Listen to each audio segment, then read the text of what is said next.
I'm David Scandura. And I'm Justice Burkett. And we're here to find out, is Nobody Sleeps in the Woods Tonight 2 the greatest movie ever made? Party is over.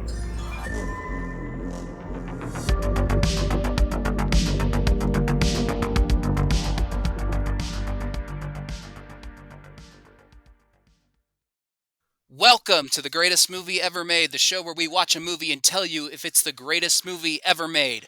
A movie that is so thoroughly entertaining and compelling that while you're watching it, it's the only thing that matters in the world.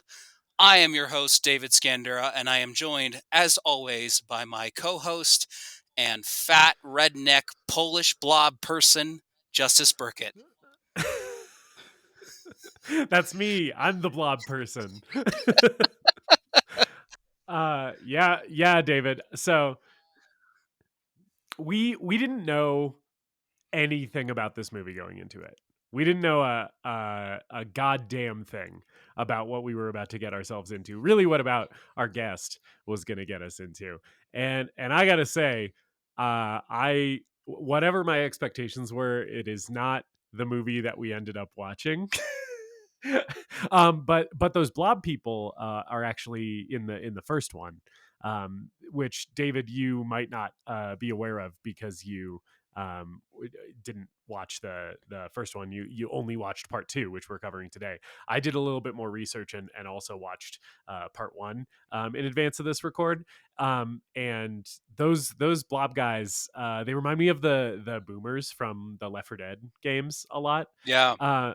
Yeah. So it's actually a little bit of a shame that we never got to see one of them pop like the boomers do. But yeah, I definitely, when they were sitting in the jail cell in this movie, spoilers for our recap in a little bit, when they were just like sitting there and she was like, why are they not getting up or doing anything? I was like, that's he's just like me for real.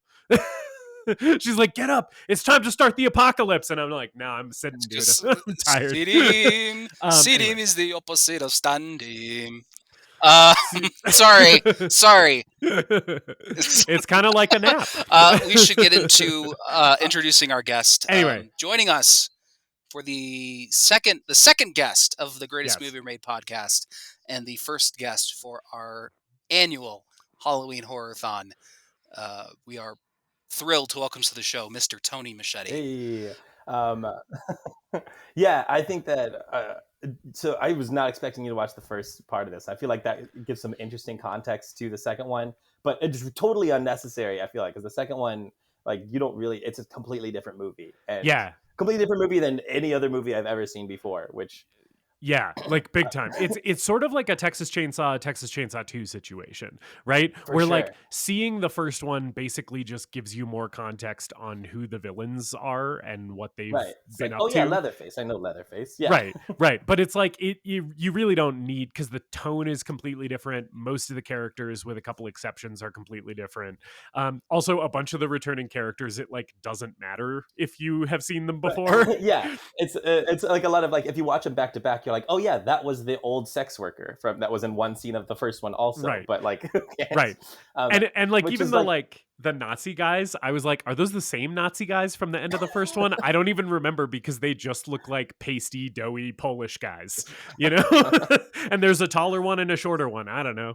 But yeah. Which is like seriously why I picked this movie, because you guys gave me like you gave me a lot of freedom to like what movie like we could watch, like which ones I would want to suggest, and I had a whole long list of like some of like my favorite like greatest like horror movies and stuff I've ever seen. But like, going down the list, I'm like, you know what? Someone else in the world is going to do a podcast about Green Room. Someone else in the world. Like, there's been plenty of podcasts about all the Scream movies, all the Halloween movies. Like, all of these other movies, there's been conversations about them. I don't think there's a single other fucking person in the world, even in all of Poland, who is going to record a 2-hour podcast about Nobody Sleeps in the Woods Tonight 2. And that is a disservice. Like, it is not, it might not be my favorite movie of all time. It might not be the movie that I recommend to everybody of all time, but damn it, it deserves a conversation. Yes, I heartily agree with that, and I'm thrilled that you picked this movie, and I'm also thrilled to get into it. But before we do that, Tony, I don't know how much of the show you've listened to, but what we typically do at the top of the episode is we just do a little check-in with each other and ask how each other's week is going, and then also we discuss what we're enjoying in media, so like movies, TV, music, podcasts, whatever you've been enjoying. So we'll get into that, and since you're our guest, we'll start with you. So Tony, how's it going, man? How you doing? It's been all right. I'm a school teacher and I got 3 kids, so it's like usually like days are pretty stressful, pretty long usually, and like I used to be a bigger movie guy, I feel like, but now the only way I can like indulge in movies that are not like Disney Channel originals that we're watching on like our family movie night is like 5 to 10 minute increments on the toilet. Like just like, all right, Dad's gonna use the restroom, and then I like watch like 10 minutes of a movie. Yeah. So that's kind of why I'm so like I don't consume a lot of media now. The last movie that I finished was a movie called Don't Worry, Darling, which is Florence Pugh and Harry Styles in kind of a psychological thriller kind of thing. I don't know if you're ever interested in watching it. It's not good, and like the only reason I watched it is because I was trying to be more social, and like, you know, with the other teachers at my school, and my coworkers, they recommended it to me because one of them, a woman, found out that I was bisexual and was like, "Oh, you should watch this movie. It's so sexy. Like it's so hot in it. You're gonna love it." And I don't know. I feel like assuming when you find out that a man is bisexual, assuming that he's going to be attracted to 50s doo-wop styled Harry Styles is homophobic somehow. yeah, that doesn't bisexual doesn't mean I am attracted to literally any and every man. The most basic stock character like guy of all time, right? Yeah, it's like, give me a little bit of credit. Yeah, you're bisexual, so like Elvis is hot to you, right? Oh, you're a big Frank Sinatra guy, right? Yeah. So first of all, I'm sorry that you were casually hate crimed into watching Don't Worry, Darling, a movie that I have not seen, but I have heard a ton about, and mostly bad. I know David watched it, but unfortunately for our listeners, we're having a little bit of a technical difficulty on David's end, which is why he has gone conspicuously silent. He's stunned about my opinion on Don't Worry, Darling. He's shocked. He had to leave the room. Yeah. He was like, I can't take this Don't Worry, Darling slander. I quit the podcast. But yeah, so we're going to try and get him back and see what's going on.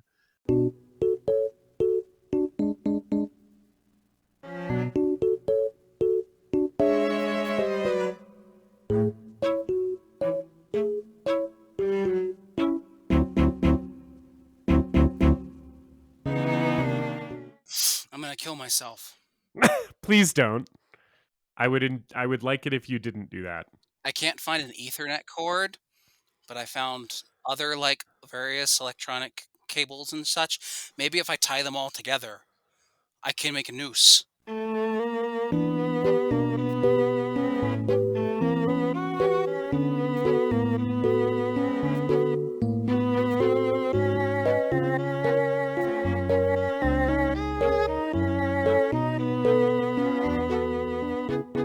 Well, Tony had just talked about Don't Worry, Darling. So, Tony, Yes. Do you remember? Yeah, which is a terrible movie. And all I remember saying last, I don't know where we're going to cut this, but definitely talking about how it's a personal hate crime and absolute bigotry to assume that a man who is attracted to other men would find Harry Styles dressed in like a 50s like style suit and pompadour attractive.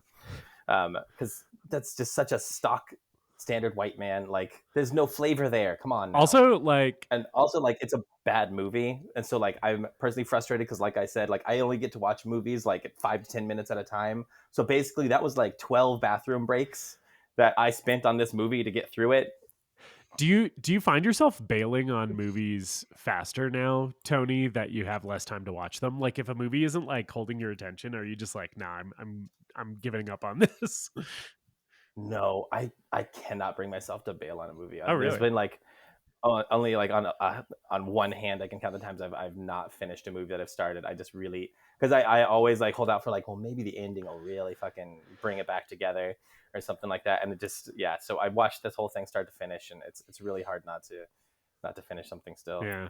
Damn. I feel like I feel like I'm in a similar boat, because like I just feel like if I invest any amount of time into it, I'm like, well, I'm just gonna give this thing a shot, you know. But I also like everything that I watch because I have no taste, so I don't think I ever really Yeah, well, and regret that. yeah, I mean, if you look at like my letterbox review, like the peak of like all my ratings are like the 3 stars, because I have most movies are just like fine. Yeah. I'm like, that's I fine. think That's I whatever. think movies are good, Tony. I think that's Yeah, exactly. And I mean, it's stuff like the movie that I watched before Don't Worry Darling was this movie called After Sun. I don't think I saw it, but it was like an Oscar kind of movie, and so like I kind of dragged my feet because it's like, I don't know if I feel like a big dramatic movie and stuff, but like and it starts off really slow, but like by the end of it I was absolutely like riveted, and it just like ruined me emotionally. It was like beautiful, and so even like every time I watch a movie I'm like, well, I don't want to bail out before the good part. Like maybe this is all going to pay off, and sometimes it does. and sometimes not so much. um Sometimes they try to explain you're in a computer program that you can only leave by physically driving in the simulation in real time, and somehow there's like all the bad guys can also only move in real time in the simulation. That was an excellent design that they made. Now I'm sort of wishing we were talking about Don't Worry Darling, just because this sounds, everything I've heard about it, it's We like, are. it sounds like, well, yeah, no, but I mean as the episode. What if we just sprung that on the listeners and we're like, guess what? We lured you in with the promise of Nobody Sleeps in the Woods Tonight Part 2. With the audience favorite, the cult classic that you all like would immediately click on. But actually, we're talking about Don't Worry Darling, which is a bigger but somehow worse movie. Not, and I say somehow worse, that makes it sound like I didn't like the movie that we're talking about today, which is incorrect. I had a great time with it. David has not said anything in a while, and we're having some technical issues, so I am concerned that we lost him. David, are you with us? Yeah, I'm here. Okay. I was going to say, I was There's just no opinion I about was just Don't Worry waiting for a natural lull in the conversation, but you two were going back and forth. I'll say that, yeah, there are very few movies that I have straight up bailed on. And in the case of Don't Worry, Darling, and a lot of movies, I am kind of forgiving if a movie has a couple cool things going for it. And to me, Don't Worry, Darling had enough cool things going for it that I did not dislike it as much as other people did. I thought it was fine, but I am disappointed that I think it was a sort of a cool idea and a kind of, I love stuff like Twilight Zone, or I haven't seen all of Black Mirror, but I like Black Mirror. I like stuff like that, and I enjoyed Don't Worry Darling on that level. But I think it really could have been something really interesting and special and unique in the hands of a different director and writer. Yeah. I think that's fair. I mean, I think it was well acted, and like it was like stylistically interesting. I love Florence Pugh, like Chris Pine. Harry Styles was like fine. Like he wasn't, he wasn't bad at the role that he had. Like it was fine overall. I just think that because I have to pick and choose what I watch so carefully, like it's frustrating when it just isn't a good, like it isn't worth it in the end. It feels like. Yeah. So Tony, other than Don't Worry Darling, have the kids been keeping you too busy to have any like other media shout outs for stuff that you recently have been enjoying? Yeah, I mean, yeah, like we once a week we watch a kids movie for like movie night, and we've been trying to kind of dabble with stuff that like we watched when we were kids. So we've been trying to like kind of show her like some like PG-13 stuff. That the oldest kid is about to be 10 years old, so we're starting to debate like what kind of stuff where we can get away with showing her. We showed her like Hunger Games. We thought she would like that. Showed her like Roger Rabbit, which I wish she had been more interested in. Same with like Indiana Jones. So we're trying some stuff out like that, like movies that we already know and love, and we're trying to like share with her. Gotcha. It's so hard when it's like something is such a specific like generational thing, like and then well, but like a kids movie that was big when like you were a kid and you like want to share it with like a younger sibling or like a kid, right? Or a niece or nephew, and they're just like not as into it as you were at their age. I feel like that's like uniquely sort of like, at least for me, it's always kind of uniquely heartbreaking. Where like I have a sister who is 14 years younger than me. And so like that's a pretty big age gap. And I have tried to get her into things that I was into first like as a kid, but now she's like a teenager. So I'm like trying to get her into stuff that I like either was into as a teen or like wish that I had been into as a teen, because I'm like, oh, this is really cool stuff that you're going to think is really cool. And she's just kind of like responded to it as like, meh. And I'm like, no, it's so cool. Like you're breaking my heart, because now it's making me feel like I'm not cool or wasn't cool, which I wasn't back then, to be fair. Oh my god, yeah. But yeah. And it's like you just like it's sad how like desperate you get for that like approval in those ways, because like yeah, my niece is kind of a teenager now too, and like I tried so hard to like kind of find some common interest with her, and then she actually like, started doing like drama classes in high school, and like that's where I started getting interested in theater and stuff. That's where I went to college for theater and all that. But she started doing like drama classes, and I'm like, all right, fuck, this is my moment. This is literally my whole thing. Like I talked to my brother about it. It's like, hey, I heard she's doing a play. Like if she wants to, she can reach out to me anytime. We can talk about it. I can talk about what stuff I've learned, and like, what like, we can like, get her on like a really fun path. And she just like was not interested in talking about theater with me. She was like, if I'm gonna do it, I'm just gonna do it myself. And like, I don't really want to like talk about like this with Uncle Tony, who seems way too interested. And it was she's like, my uncle's like a lame theater nerd. I didn't.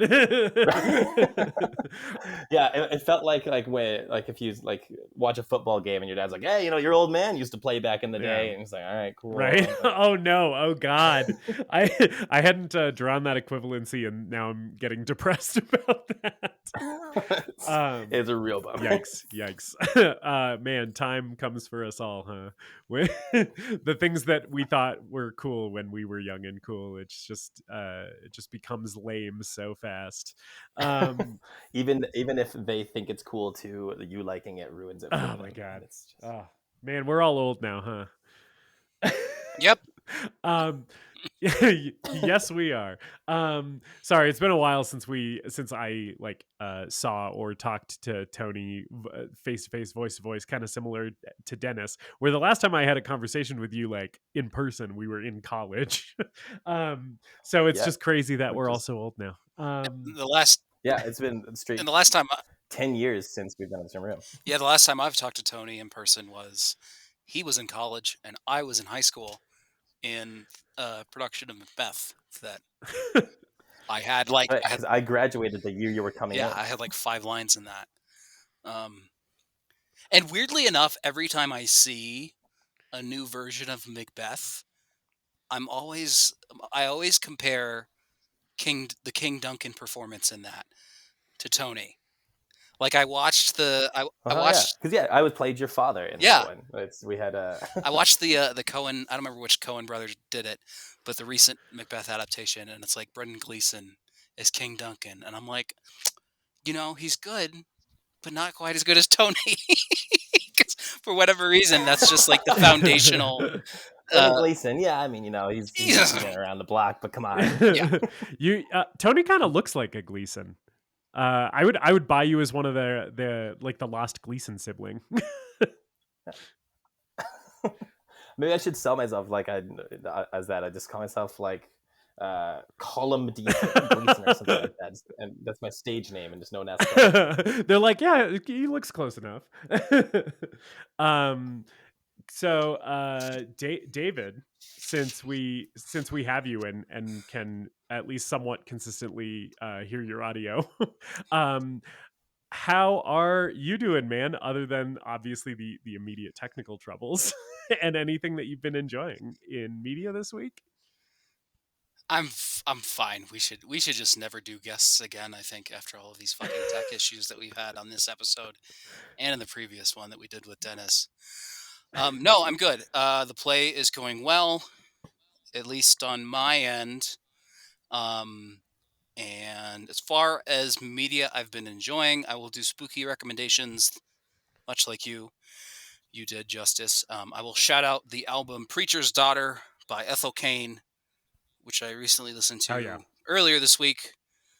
Cool, spooky, a little indie folk record, indie pop. I don't know. There's lots of different things going on there. There's a doom metal song on the album at one point.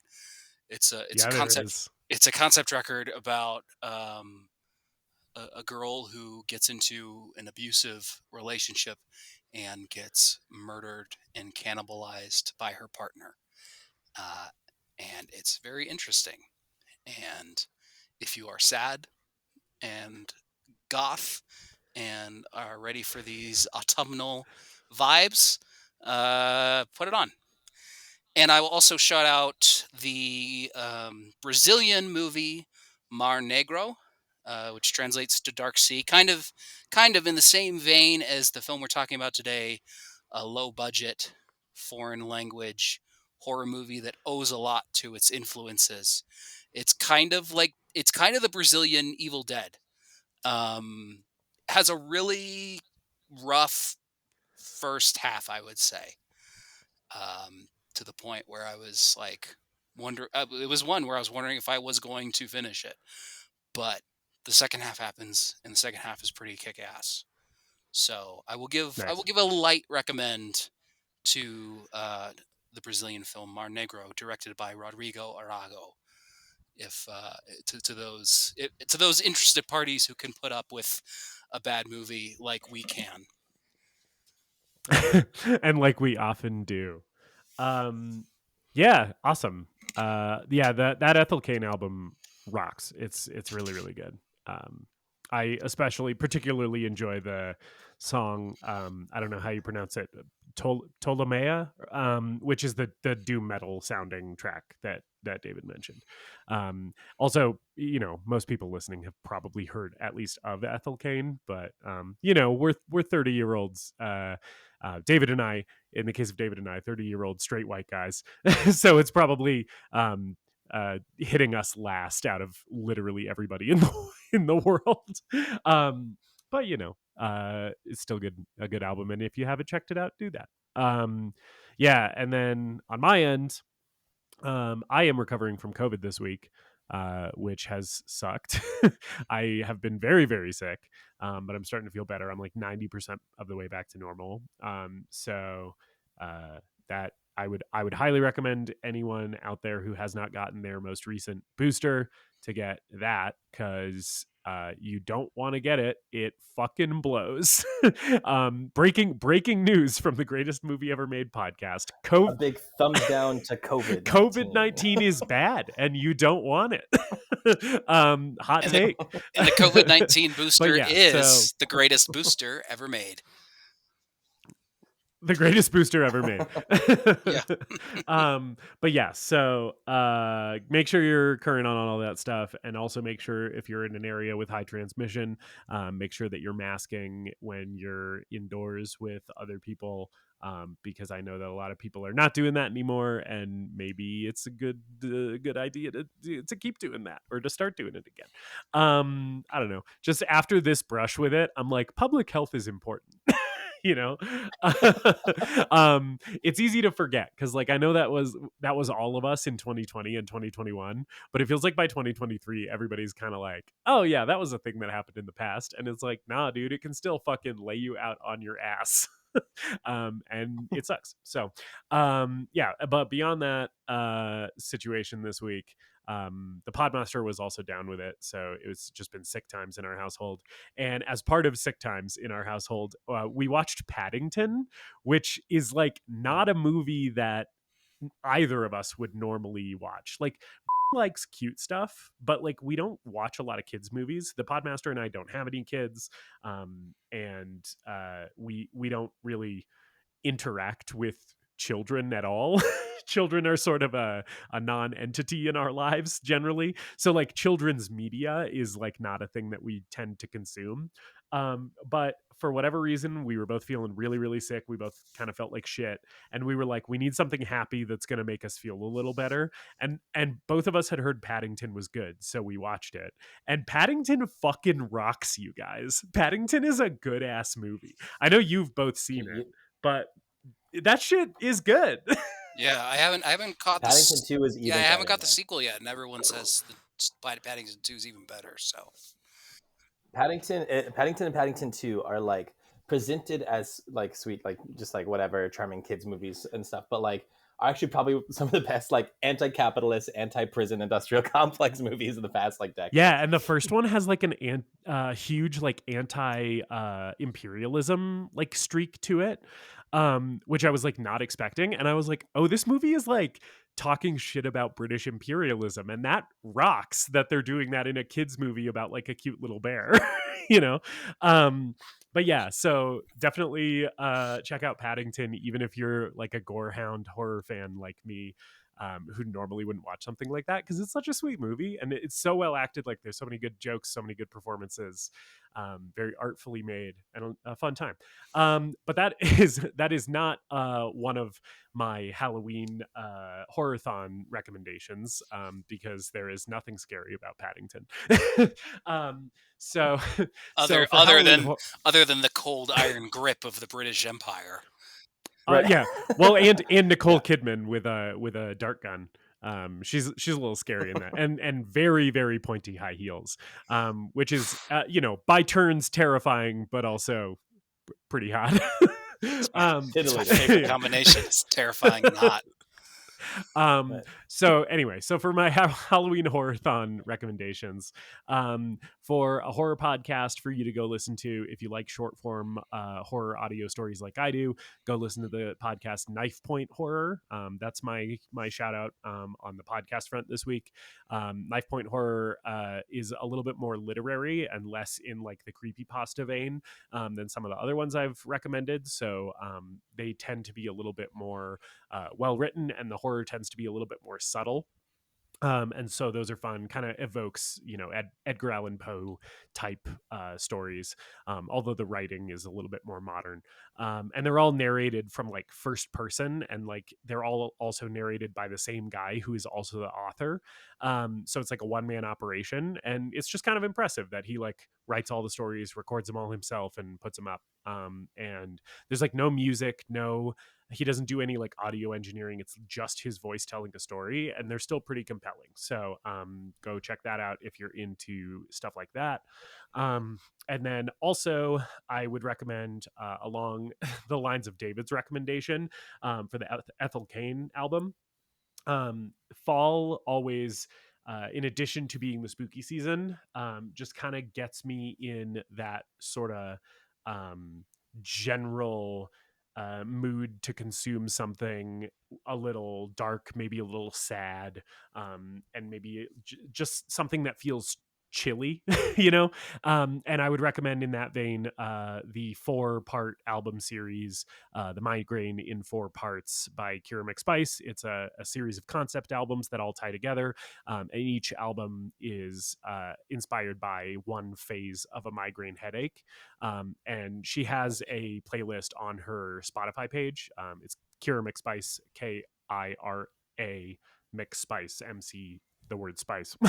And that playlist has them all in order, and you can go listen to it. It's like a little over an hour to listen to all 4 back to back, and a really, really cool experience, very emotional experience, and just kind of has that chilly, crisp feel to the music that I feel like I associate with fall.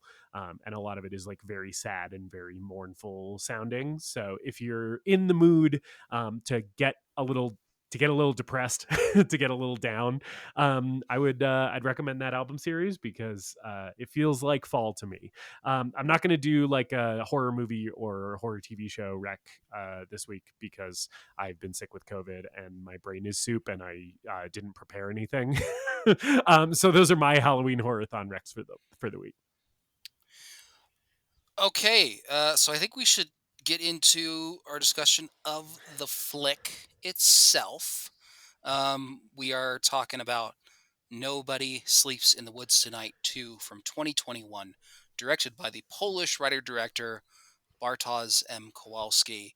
And I want to say up front, because I think a lot of the movies we've covered so far, we spoil them in every episode, but I don't think that listening to our episode ahead of time, if you haven't seen the movie, is really going to ruin anything for you.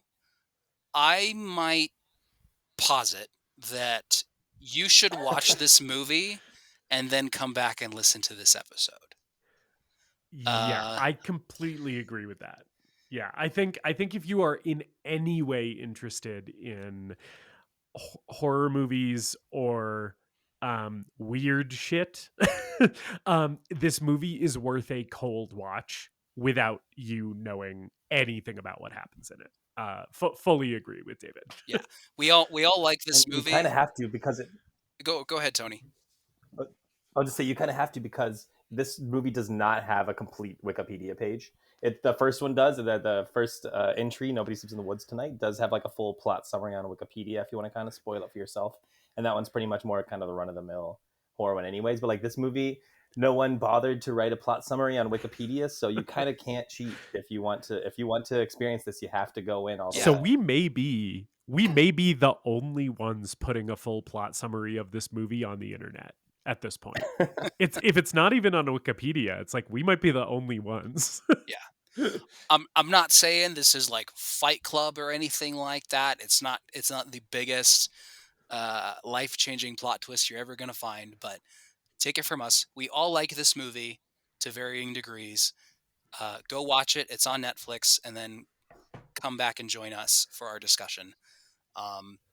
So as Tony alluded also to, the Podmaster likes this movie. So if you're interested in the Podmaster's endorsement, this is the first movie she's watched with me for the podcast, and she liked this movie. So Really? we're That's 4 for exciting. 4 here. Sorry, David, you were going to jump into it, I think. No, I was going to say, like, if likes a movie, it's probably worth watching for sure. Oh, she's going to censor that. Fuck. She is. But yeah, as Tony alluded to, there's not a ton of information on this movie online. I normally try to come up with a bit of background information, but all I can really find is Bartosz Kowalski. He's a Polish writer-director. He started with documentaries and commercials, learned a bit of film school over in the U.S., then came back to Poland, and he's now kind of starting to break through to the U.S. with this Netflix deal that he had, which included Nobody Sleeps in the Woods Tonight 1, the sequel that we're talking about today, and then Hellhole in 2022. And it looks like Nobody Sleeps 1 was relatively successful and received pretty well. And then when you told us that you were going to pick this movie, Tony, I was scared because I looked online. I can find nary a positive comment about this movie. I looked on Reddit. I looked on the Letterboxd reviews, IMDb, even the YouTube comments of the fucking trailer. No one likes this movie. No one likes this movie. So I was wondering if, like, I know you alluded to it a little bit before, but like, what is your experience with this movie? How did you come to it? What's kind of been your relationship with it? I mean, when I was able to kind of consume more media and stuff, like I like horror movies. I like low budget movies a lot. I like full moon features, that kind of thing. You know, the Puppet Master movies and stuff. I like trauma movies occasionally and stuff too. And so this just kept showing up on like my my suggested stuff on Netflix, like the 1 and 2 of this, and I'm like, all right, I'll give it a shot. And I watched the first one, and it was like fine. I was like, okay, this is pretty good. And then I saw that it had a sequel, and I was like, well, I just watched the first one. I may as well give this one a shot. And it just shocked me. Like, I don't even know where to begin with it, because I think what I liked so much about this movie wasn't necessarily that it's like such an incredible movie by itself. Like, yeah, it's not a good movie, really, but it just takes so many swings that so like most people I think would be afraid to take, or like you would just never expect, and does it in such an interesting way that it just kind of really stuck with me, and I just found myself thinking about it all the time. So you Yeah, I would. definitely prefer this over the first one? Like this one made a bigger impression on you? Yeah, the first one, I think. I mean, if you watch it, you might agree. And Justice, I know you watched it too, and it's pretty good. It's a slasher movie. It's a darkly comic like slasher movie, kind of in the same vein as like uh, what? Oh God, I can't even think. Hills Have Eyes kind of thing, but like a little more fun. Kind of like campy. The kills are not like amazing. Like they're fine, but like a lot of it's done digitally. So like if you're a big practical effects horror person, it's kind of a Yeah. letdown. Even in this movie too, like there's a lot of digital Mm. blood, which is kind of whatever. So like the first one like didn't really stick with me. It was kind of forgettable. It was fine. But then I just this one definitely left a stronger impact on me. Yeah. I would say the first one, like I totally agree with you, Tony. Like the first one is a totally like digestible slasher movie. Like if you want to watch a gory, silly, Texas Chainsaw, like not like the first Texas Chainsaw, but like a latter Texas Chainsaw sequel type, or like latter Friday the 13th sequel type slasher movie. Um, that it's going to scratch that itch, and it will do so in a totally competent manner that is not going to like leave you wanting. But beyond that, there's not really anything special about the first one, and that is totally not true of the second one. The second one is doing shit. Tony, I think earlier you said you've never seen a movie like this before, and I agree. I don't think there is another movie like this. I think this Yeah. is Which I think totally unique. Yeah, I think that like that maybe that's why I like really kind of insisted, because I do really love horror movies. There's a lot of other horror movies that I could recommend and stuff on there like that. If viewers are interested, there's definitely more to talk about out there.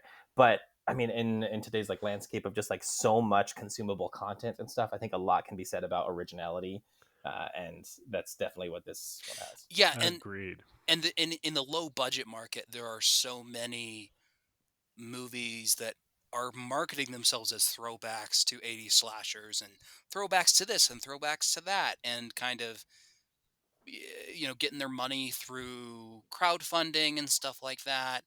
And there are good ones there, but there's also a lot that just can't quite live up to the budget, or just all they have to offer is this kind of nostalgic throwback.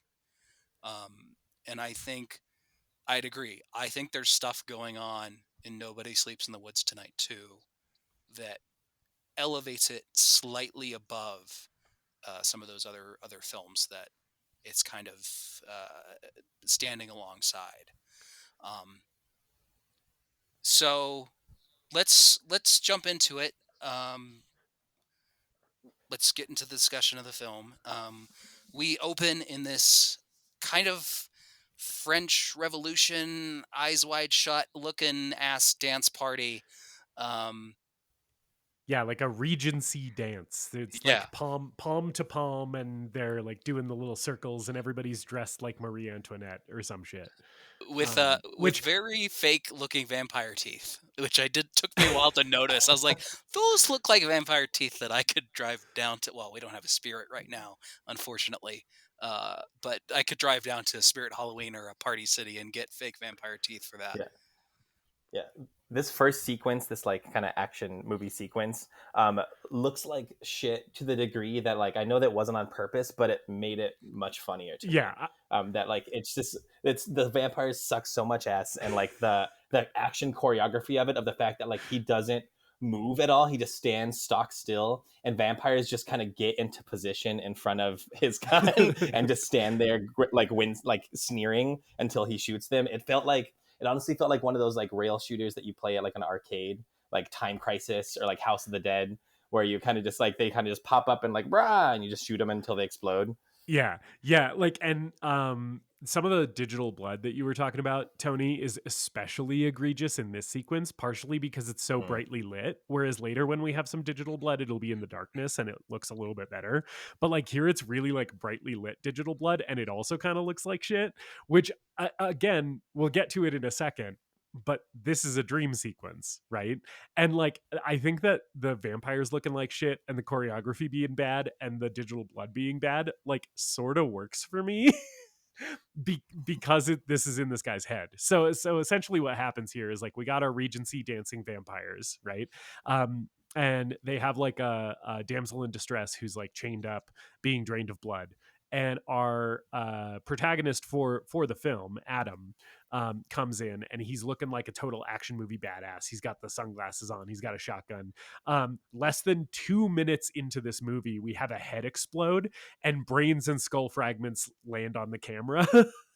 Which is always like a sign to me that I'm in safe hands with a movie, where I'm like, you're blowing up a head less than 2 minutes in, we get each other, movie. Yeah, we have an understanding. With a big CGI blood effect, and then not only is he dual wielding a shotgun and a pistol, but we also get like King Dick Vampire or whoever, who's sitting kind of at the back of the hall. He gets up off this couch and he does the Raiders of the Lost Ark sword gag, where he swings his sword around and Adam just shoots him with his gun, and he falls over and there's a Wilhelm scream. Like, yes, and even the way he swings the sword around is exceptionally lame. Yeah, and like the idea of that, like it's such a ripoff of Raiders, and they added a Wilhelm scream in. It's like, you have to know what you're doing, right? You have to know how lame that is. Like, that's and I forgot to mention, like, the only English dialogue in this movie is in this scene, and like when Adam walks before the action starts, Adam walks in with the sunglasses on, cocks the shotgun, and he says, "Party's over." That's I don't think that line is in They Live, but I'm thinking about Rowdy Piper from They Live. Like, this is just a very short, condensed action movie throwback. That it's, I mean, references can go either way for me, where a reference can make a movie better, or it can be like, all right, that was a cheap throwaway reference. And at least here, it's really working for me. Yeah, so he basically, in this dream, he blows all these vampires away, like we've been talking about. He saves the damsel in distress, like takes her off of their little vampire altar where she's being drained of blood, and she's like, "Oh, you saved me, you're my hero," and they kiss, and then he wakes up because this has all been a fantasy of his. And we see that this dude Adam is actually the world's biggest loser. He does one of my favorite things, which this also kind of feels like an 80s action movie throwback to me. He does just a thing that I love in movies, which is he opens an almost completely empty refrigerator, grabs like a half full thing of milk, and then sniffs it to make sure that it's not bad, and then like puts it on his cereal, which I'm like, that is such perfect. It's so many movies have used it, and it is such like perfect cinematic shorthand for this guy is a fucking loser. Who does not have his life. The milk check, like the milk sniff, is like a perfect way to tell to the audience, like, this guy might kill himself. This has nothing to go for. Yeah. If the milk was bad, if he sniffed it and he was that would have been it's all over. Yeah, he made like the saddest bowl of cereal ever. I don't know what it was, but it's like, this looks like just grainy, chunky gray sludge that he makes in this bowl of cereal. It looks like it's like leftover, like Eastern Bloc, like USSR rations. Yeah, like whatever Poland's version of like Total is, or any of those grainy health cereals. This is what that is. And it's somehow worse. Instead of Total, it's Complete with a K.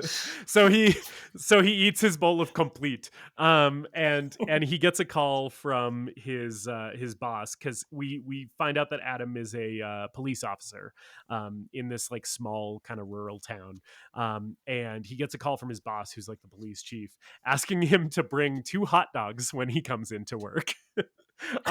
Which I was like, is this not just a regular thing in Poland? He has to call and ask him to bring in 2 hot dogs? Does every Polish person not just bring 2 hot dogs to work with them every day? Because I assumed in Poland that was just the thing.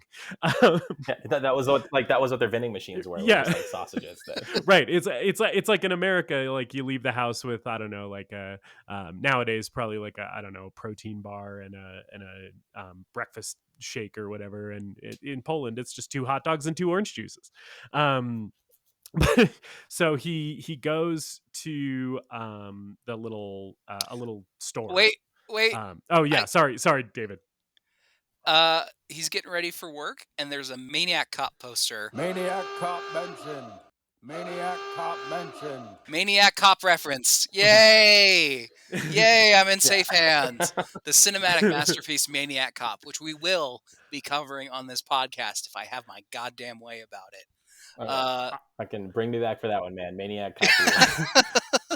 Bruce Campbell. All the I way. still have not seen Maniac Tom Cop. Atkins, I gotta. Robert Zadar, forming like Those are B-movie some of my favorite Voltron. names. So yeah, he goes to the grocery store to get And while orange he's juice and hot while dogs he's, on his bike. Yeah. while he's biking his to the bike, grocery too, store. which- Oh, sorry, go ahead, Tony. No, I was just gonna say, like, again, just like the idea of just like having that morning, having that breakfast, and like being like completely patronized and condescended to by your boss right away, and then just like a hop on your little bicycle as a kid. Just like, how many ways do you need to tell us that this person's life sucks? Well, and so I don't want to make fun of Poland. I have nothing against the Polish. I do. I have plenty I could say about the French, but the Poles and I don't have any beef. I'm but deciding that I have beef with the Poles. This has not been a thing until this podcast record, but I'm deciding for the purposes of this podcast, I'm anti-Pole. But this Polish town that he lives in is just a giant shithole.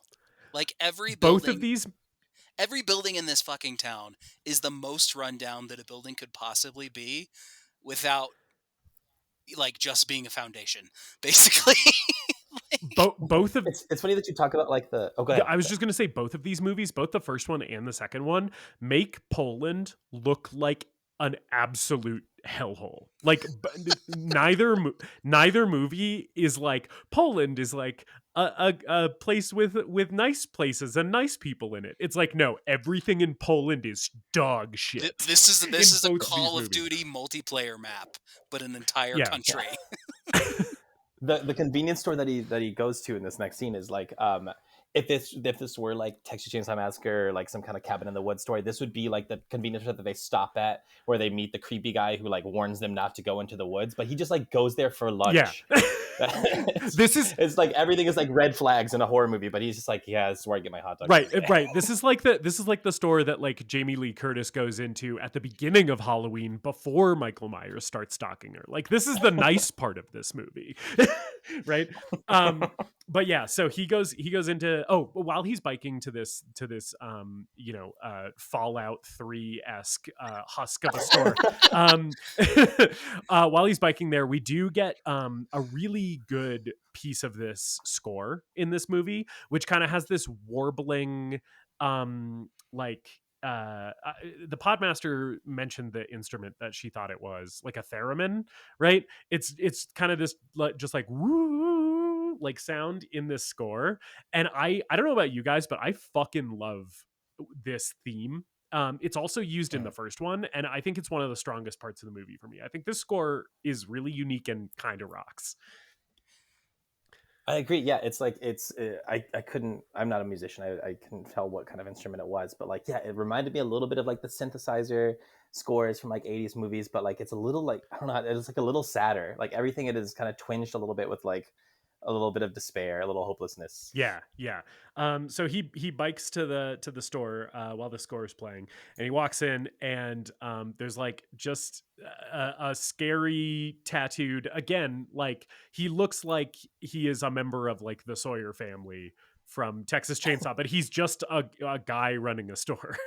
And so Adam buys the hot dogs from him, and this guy at one point, his dog's barking, and he like goes and starts kicking his dog, which at this point I was like, okay, police brutality is awful and a huge problem, and I do not support or condone police brutality ever in any circumstance. However, Adam starts getting really mad when he starts seeing this guy kick this dog, and I'm like, if this cop just beat the shit out of this dog kicker, I'd be okay with that. It would be okay. And then later in the movie, I actually felt really vindicated for having that thought, which we'll get to. Yeah. But then he doesn't. He can't do anything. Like he tries to like bring up the statute that the guy is violating by hurting the dog, and then the guy just says, "Get out." Yeah. Of Yeah, the I think he says like "fuck off," and he does fuck off. Like he literally, this guy tells a police officer to his face to fuck off, and this guy is so spineless that he's like, "Well, I guess I will fuck off back onto my bicycle." Yeah, I definitely It's like this- don't like using this kind of language, but if there ever has been a beta cuck in a movie, it's Adam. Like this guy is the truly is. shittiest loser you've ever seen in Oh, the entire cinematic history. and We forgot to mention, I think it's actually sort of important to his character. We forgot to mention probably the saddest thing that we see is he before he leaves in the morning, he goes and checks his laptop and he logs onto a dating site, and in gigantic bold letters on the screen, taking up like a third of his laptop screen, it's just like, "You have 0 matches." Oh, see, that wasn't sad to me because that's my dating life, and I'm just like, fucking join the club, pussy, get over it. that's David's lock screen just says 0. It's just your wallpaper. Save me the trouble of actually going to the website. I'll just see it every time I log on. Oh yeah. Well, and it's a thing of like this movie, like this is I think one of those points where this movie is like more clever than maybe it even means to be or deserves to be, because like, you know, in screenwriting there's like a really basic concept that got pitched a lot like back in the 90s and stuff of save the cat, where it's like in the first 10 to 15 pages of your script, you need to show that your protagonist is somebody that we should root for by having them do something simple like saving a cat from a tree. And so like this guy, like we see him at about the same point where we would see that moment in a lot of like basic cliche scripts. Like he sees a dog getting hurt, getting kicked, and he utterly fails to save the cat. Right. Like instead, like it shows that like the protagonist does have like morals, but he cannot act on them at all. And it's almost like a really like interesting shift or like flip of that concept. Yeah, I totally agree. I think as a protagonist throughout this movie, I think Adam is so refreshing in a weird way, where I'm like, this guy is not doing any of the stuff that I expect especially a horror protagonist to be doing, right? And there's a really big moment where that's the case later, but just throughout I'm like, oh, this guy is literally like a spineless coward is what this movie is going out of its way to tell us, right? And normally like horror, yeah, go ahead. No, I was gonna say, like, I think that Act 3 finally gives him agency without getting into it too much. It gives him that agency and that strength that he's wanted the whole time, and he has it for a while, and then it totally subverts that in his arc. Like, it gives him just a hint of growth and then subverts it, because that's just not who this character is at his core. Yes. Yeah. And I want to talk about that when we get there, but I totally agree. Yeah. So anyway, so he leaves the store. He gets the hot dogs, the 2 hot dogs that he has been tasked with getting. And he also has a couple of orange juices. And he goes to the police station where he works, which again, just looks like a bombed out shell of a police station already when he shows up just for work. Like one of the letters of the sign is like hanging down. It just looks like dingy, like the jail cell bars that they have in there are just like rusted up. The cell walls are covered in like so much graffiti that you can like barely see the wall underneath. It's just like everything is so scuzzy, and I love it. But basically he shows up, he has a little moment with his coworker, who I'm going to call Vanessa. The Polish pronunciation of her name seems to be close to Vanessa, but it is spelled with a W. But anyway, he sees his coworker, Vanessa, who he clearly kind of has a crush on. There's kind of a romantic swell when he sees her for the first time in the movie. And it's clear that this is kind of an ongoing crush that he has on her. And he offers her She is the girl from the tree sequence, isn't it? Yes. Oh, she is. Yes. Okay. Yeah. You're right. Yep. So she's who he dreamed about saving from from a bunch of cheap looking vampires. So he offers her the orange juice and she's like, I don't like orange juice. And he's like, oh yeah, of course. And it's just another like sad, like we're just kicking this guy so much. Adam just can't catch a break. Yeah, he just like no, not even a sorry, thanks or anything. She's just like, nah, I don't like orange juice. And then of course, right away he brings the two hot dogs and the juice to his boss afterwards, and is like, I got you 2 orange juices. Yeah, and he so he gives his boss the hot dog, and his boss is like, "Are these fresh?" Which is a thing that's weirdly gonna come back later. But yeah, he gives him the hot dog. Chekhov's food poisoning. Yeah, Chekhov's disgusting gas station hot dog. Well, we have fly buzzing sound effects in the convenience store in this scene when he takes out the 2 grossest hot dogs in Poland. And then later on in the movie, we have more fly buzzing. And a good fly buzzing sound effect can really sell the atmosphere of a scene to me and sell me and put me in that setting. So I feel like Yeah. I'm in shitty, gross, buttfuck Poland, just from the fly sound effects and in combination with the set design and everything else. I have an important question for the two of you guys, because these hot dogs that he has from this convenience store, apparently the way that they eat these in Poland, I guess, is that you hollow out essentially like a loaf of bread, and like stick the hot dog in like it's a tube. Right? Like you stick it into the bread tube and you kind of squeeze the condiment into the bottom of the tube and then shove the hot dog down in there. But anyway, that's not super related to the question that I was going to ask. That's what I thought, Yeah. but I think I thought I saw in a scene where it looked like it was not a hot dog bun, but maybe like he cut it like a sandwich and stuck it in that way. It's like it is a like a traditional Polish sausage like roll is like, yeah, it's like a round like a pig in a blanket kind of thing. It's like baked like that basically. Like it's just like a tube that's closed at one end, and yeah, you squeeze your stuff in and stick the sausage in. Which I actually think is kind of a genius way of eating a hot dog. So maybe I was not giving the Poles enough credit. But regardless, my question for the two of you guys. I know this about David. Tony, don't take this the wrong way, but I suspect this about you, which is that I have a suspicion that we are 3 for 3 on being gas station hot dog enjoyers on this podcast. Tony, do you enjoy a gas station hot dog? Enjoy doesn't describe it. Connoisseur. Perfect. I relish the opportunity to have a tornado or a buffalo chicken roller. Perfect. That is exactly the answer that I was hoping to hear, because the question that I have for you, which has now had a substantial amount of lead up for literally no good reason because it pertains to absolutely nothing, is would you guys eat this hot dog in this movie? Yeah. I would not eat this specific hot dog made with possibly spoiled meat from the unwashed hands of a Polish dog kicker. However, I would have a Polish hot dog. Yeah, that's probably fair to say. Like I wouldn't eat it if I were Adam. I might eat it if I were like the sergeant and I didn't see the maker of it like kick a dog and like wipe his hands on a filthy apron ahead of time.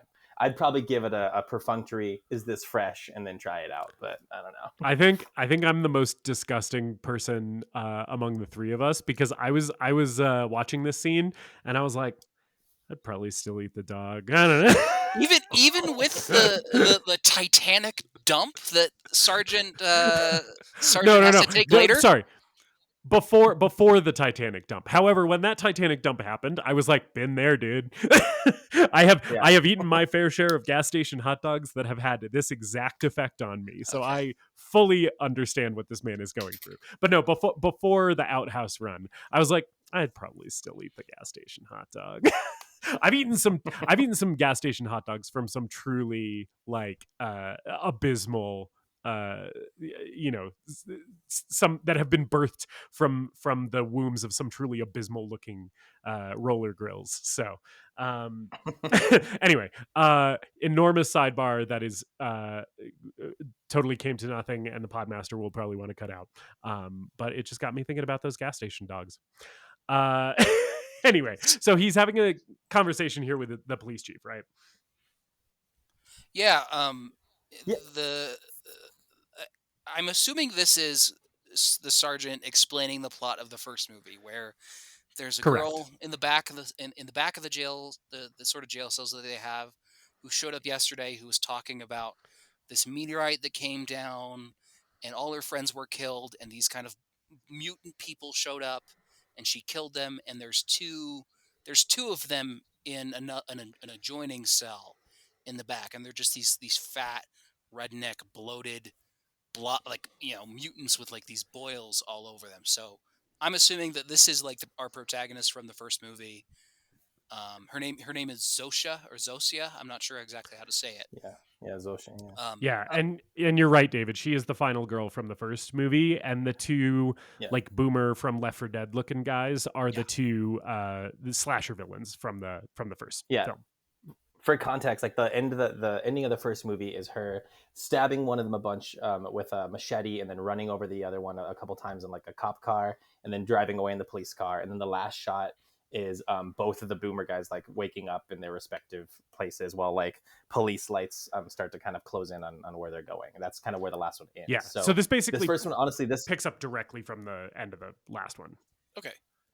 Yeah, so we don't actually like see her getting arrested or anything like that, but like, so it's kind of a surprise when like we start with a different protagonist, and you kind of, in my case at least, I kind of thought that this would be like a different kind of story with the same idea, maybe the killer's coming back, but then like to have her show up in a jail cell next to him, I was like, oh shit, like she's back in this. Yeah, this movie's already kind of doing something surprising there if you have seen the first installment, because it's like this is not really where you expect part 2 of a slasher franchise to go, and I love it. I loved this decision already to have them just like in jail cells next to each other, and the boomer guys are like they're just sitting there. They're not like trying to break out. They're not violent or anything. They're just chilling. Yeah, that's like, again, I know you didn't see the first one, David, but like what I really like about these two as villains is like in the first one, there's a part where like he's attacking one of the teens, and the teens like manages to stab one of them, and then after he kills the teen, he just goes and lays down. He goes and lays down, and the other one goes out to try and kill the final girl. Yeah. I was like, yeah, I probably would too. Like, Yeah, he's just got to sleep it off. Yeah, I mean, all those boils and how just like bloated and shitty they look. I imagine they're in like a lot of pain and discomfort. So I would probably just sit down too. Like I would just be like, Yeah. I can't move because my body hurts. Adam goes to offer Zosia some water. Wait, sorry. Oh. Before we get to that, I just have to point out that while he's having a conversation with the police chief, where the police chief explains the plot of the previous film, the police chief does in his office have a woven tapestry of himself that says my middle name is, or his middle name is Power. which was the craziest thing to set up this police chief as a character. I was like, it's not like a photograph or a poster. It's like someone hand like stitched this for him. And it's like him looking like a fascist dictator. He's like got like a military hat on, and there's like police cars in front of him that I think are on fire in the picture on the tapestry, and it's just him with his little cop mustache, and it just says his middle name is Power.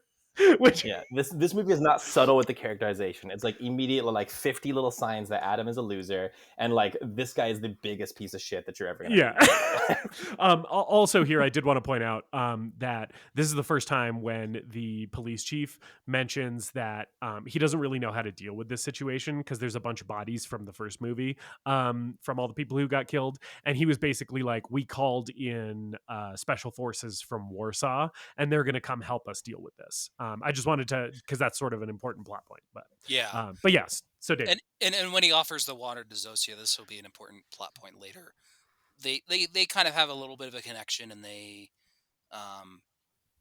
introduce themselves. It's just a very very brief moment before Sergeant which is Sergeant. I did write it down. Waldeck. What? Yeah, Waldeck. Shows up. And he's going to take her out of the cell down to the crime scene to get a sense of what happened there. And we pull up to a shitty little cabin in the woods, and he asks her to talk about what happened. There's a nice little Evil Dead reference here that, I mean, I don't know if it or at least to me, it read as an Evil Dead reference. I don't know how it functions in the context of the first movie, where we have the basement door. It's open and covered in blood, and there's a chain. I'm just thinking about Dead by Dawn, Dead by Dawn. Dead by Dawn. Yeah, it's even more explicitly an Evil Dead reference in the first movie, David.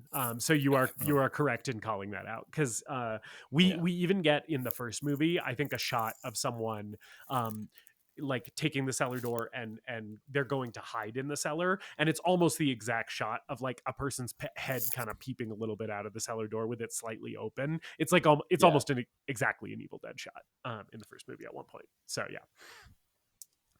But anyway, so the cop is in here with Zofia, and his tummy starts bothering him because of that disgusting gas station hot dog.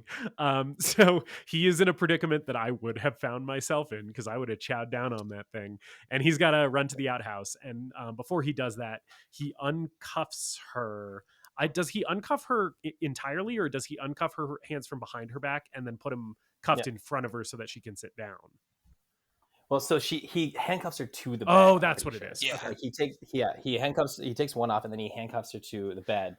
And in the first movie, it's established that like the what happened to these mutants is like a meteor came down, and like the two twin mutants found it when they were little kids and hid it under their bed, and then they were mutated because of it.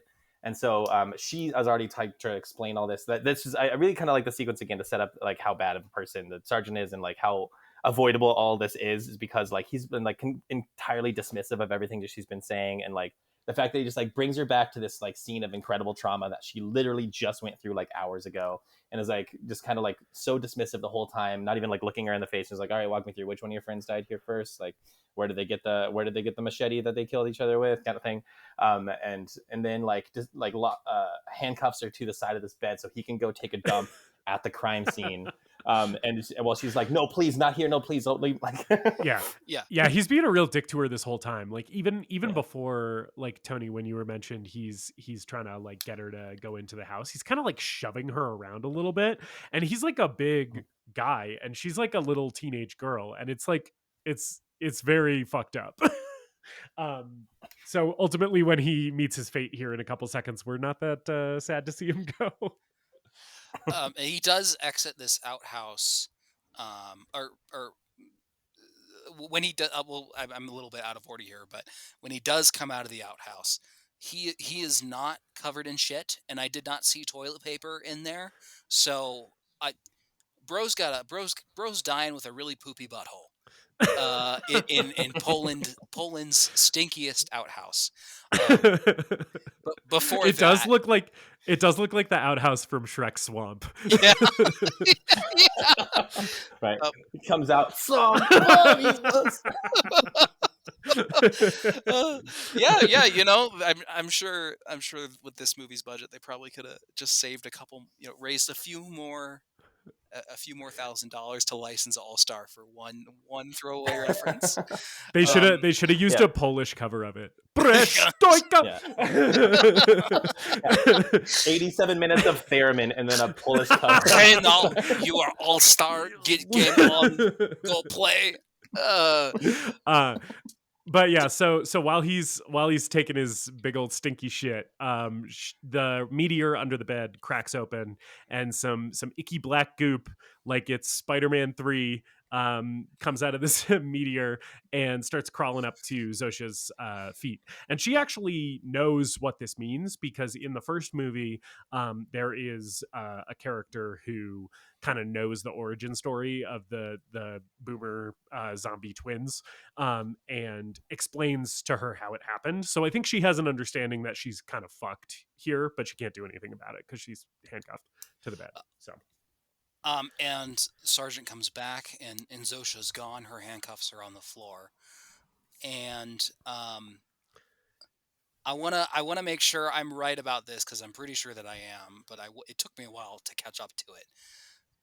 It's not directly revealed, but Zofia has transformed into the female mutant in this movie.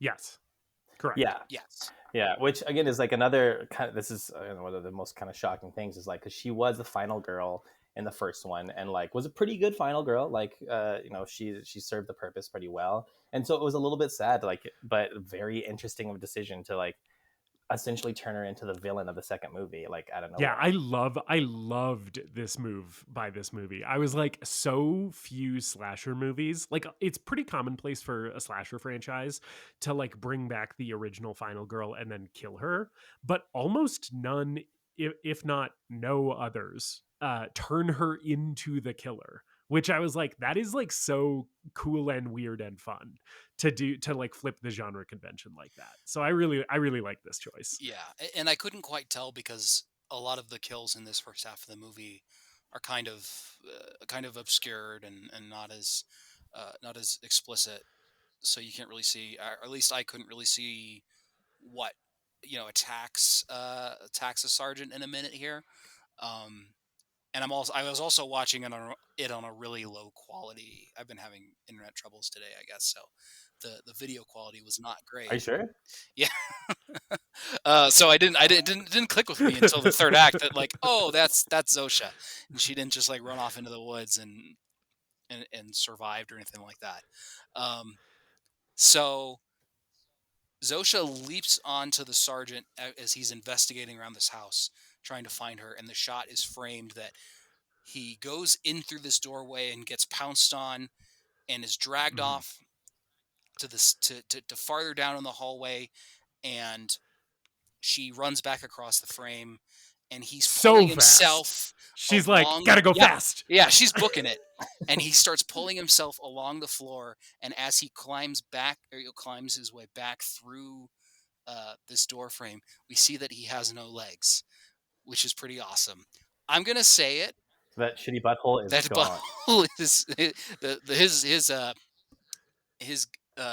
shitting issues are the least of his worries at this point. I'm gonna say something. This movie Mhm. looks really fucking good. It looks way better than it has any right to, with how this movie frames its shots, with just like the actual like color grading and the quality of the image, and how good all of these sets look. I was surprised at how good this movie looked. I agree. And I think some of the lighting choices, especially in the third act after the sort of um, uh, tonal and plot shift of this movie occurs, the lighting also like noticeably changes. And I was like, oh, like a lot of thought and care was put into this decision, actually. Like it's clear that the people making this movie are aware that the first half has a totally different tone than the second half, and they're like making decisions with the score and with the lighting and with how the shots are framed, and with the camera movements to indicate that you're now in the other movie. But I agree, David. I think by and large a lot of this movie looks pretty good. Yeah, and I think there's CGI blood and stuff that maybe isn't so good, but we do have practical effects here, and we do have makeup effects, and those look great as well. Yeah, I think this initial him kind of the sergeant getting ripped in half here. I think his initial like crawl into frame is a hybrid of practical and digital, because some of the blood that he's trailing, I think, is maybe a digital edition that didn't look great, but the practical like guts that he's trailing look fucking awesome. Yeah, I think it's kind of one of those things where they do a practical effect and then like paint over it, with the digital like stuff to kind of spruce it up, which may or may not have been necessary, but I think it looks pretty cool. Yeah, agreed. Yeah. So yes, so And Sergeant. Again, I just want to say, like, this whole shot is framed. You're looking at the door frame, and you just see him killed, dragged off screen, and crawl back into frame. I don't know. I was like, at this point, I'm like, okay, I think this movie might actually fucking slap, because I'm thinking about that like 1.8 average it has on Letterboxd and all of the bad reviews, and I'm still worried. But I'm like, this is actually a good kill with good effects that is shot well and lit well. I think I'm gonna like this movie. This was I think as we like continue, I'm in good hands, like we've said I before. I think as we continue watching this movie, we just have to come to we just have to be comfortable with the fact that we're the smartest people who have ever watched this movie, and we're right and everybody else is wrong. Everyone else who has seen this movie and reviewed it is a fucking idiot, and we're the only people who get it. I think it's like if you were expecting the first one again, then this is definitely a huge letdown. But I think you need to be a fucking grown up and accept that sometimes in life things go a different way than you expect, and sometimes that's okay. Yeah, agreed. Immaculately said, Tony. And like also people had the same fucking reaction about Texas Chainsaw 2 when it first came out, or like Halloween 3 Season of the Witch, right? Like that movie came out and that is a fucking good ass movie. It is one of David's and my favorites. That movie, right? It's like you go see that. I had that same opinion, and I was like a young little like preteen horror fan, and I was like, boo, where's Michael Myers? But hello, a kid's head get turned into snakes. And like, yes, that movie is great. Yes, a kid watches a magical TV commercial and it makes his head melt into snakes and bugs. And you're telling me it would be better somehow if fucking William Shatner mask was fucking around that movie? Like, absolutely not. Anyway, so kind of a similar thing with this movie, and I wonder if this franchise ever gets any legs, if there will be a reevaluation of this ever, or if it's just not going to get that kind of like level of attention and traction for that to happen. But and anyway. I hope so. But I think another big aspect to like the negative backlash this movie has is a particular scene that shows up in the third act that I think grossed a lot of people out. But yeah, I'm genuinely shocked. Which, by the way, I have a hot take about that scene. So when we get to it, get ready, guys. I'm excited. Yeah, well, speaking of not having any legs, though, let's. yeah, but I'm shocked that like no one has had any sort of. It doesn't seem like anyone else is having fun with this movie, and yet all three of us, including the Podmaster. So all four of us just like had a ball with this. So I'm glad. Yeah. I'm glad that we're the smart people. So Sergeant Poopy Butthole is dead. Yeah. Rest in peace. And R.I.P. to that man and his shitty ass. And then we cut back to the police station. And just one more thing about like one more little thing that shows that Adam is just the biggest loser in the world. That made me laugh out loud when I saw it is it cuts back to the police station. He's sitting across from Vanessa and kind of in awkward silence, and he goes to click a pen on the desk, and instead of clicking the pen like a normal person, he like clicks it and the pen just shoots out of his hand like his weak little noodle fingers are so ineffectual that he can't even grip the pen.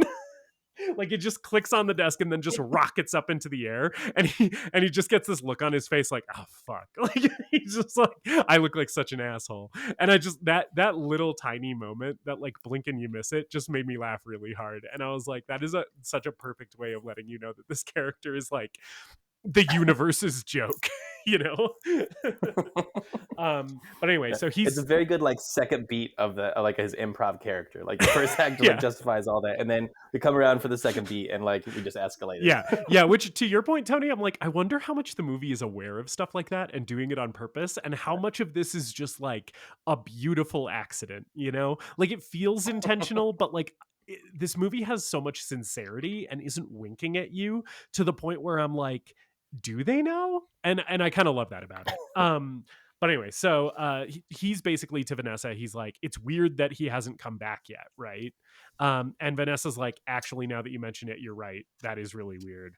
We should go check this out and see what's happening, right? We should also mention that, like, at this point in the movie, it's pretty clearly established that Vanessa does not like Adam. And it finds him really annoying because he's like, he's concerned, and she's like, so why don't you fucking go? Or something like that. Like in any effort, I think he was maybe trying to make small talk at some point here, and she just doesn't reciprocate at all. She's like not there's even. A little subtitle thing that. Go ahead, Tony. Good.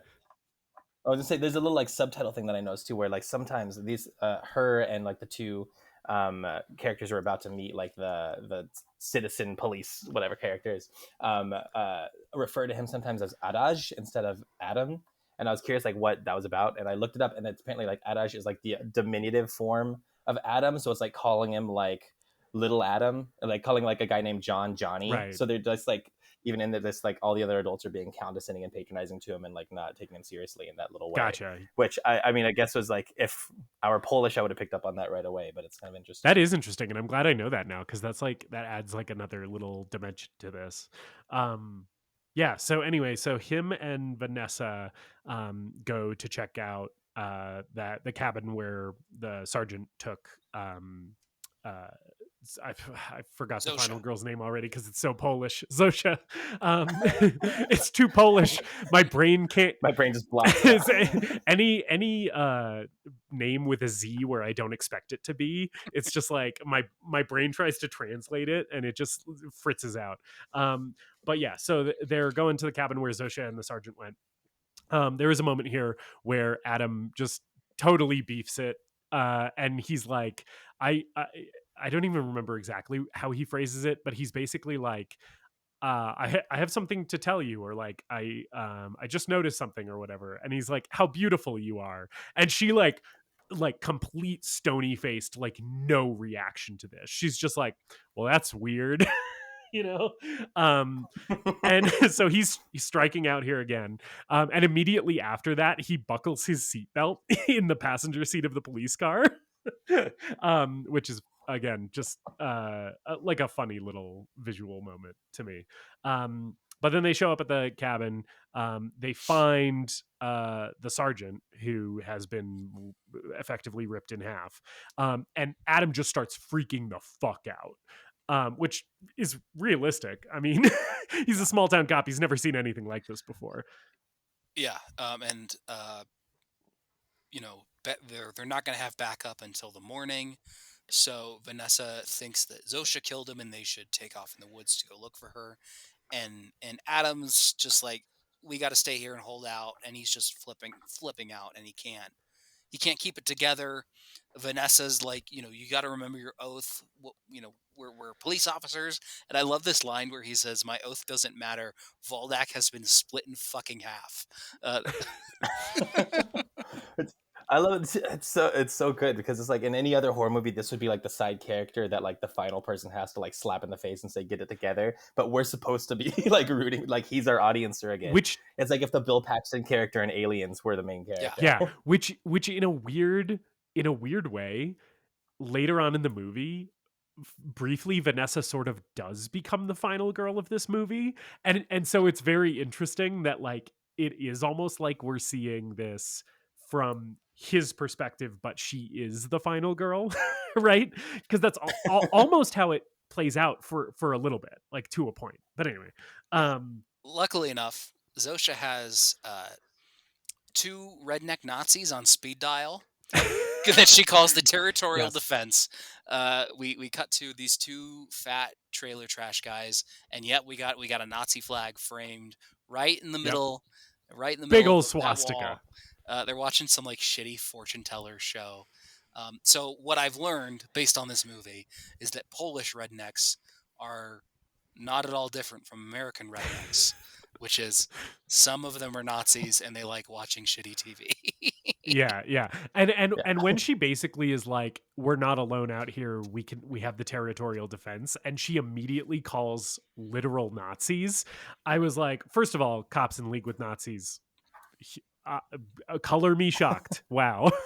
I could never believe that law enforcement would collaborate with white supremacists. Wow. But then also ACAB includes the Polish territorial defense. Yeah. ACAB definitely includes the Polish territorial defense. But then also I was like, that was kind of the first big moment, because Vanessa has been mean to Adam this whole time, but I was also like, well, this guy is kind of being like a limp noodle, and so I can kind of understand and tolerate her being a little dismissive of him. But when she's like, oh yeah, let's immediately call the Nazis, right?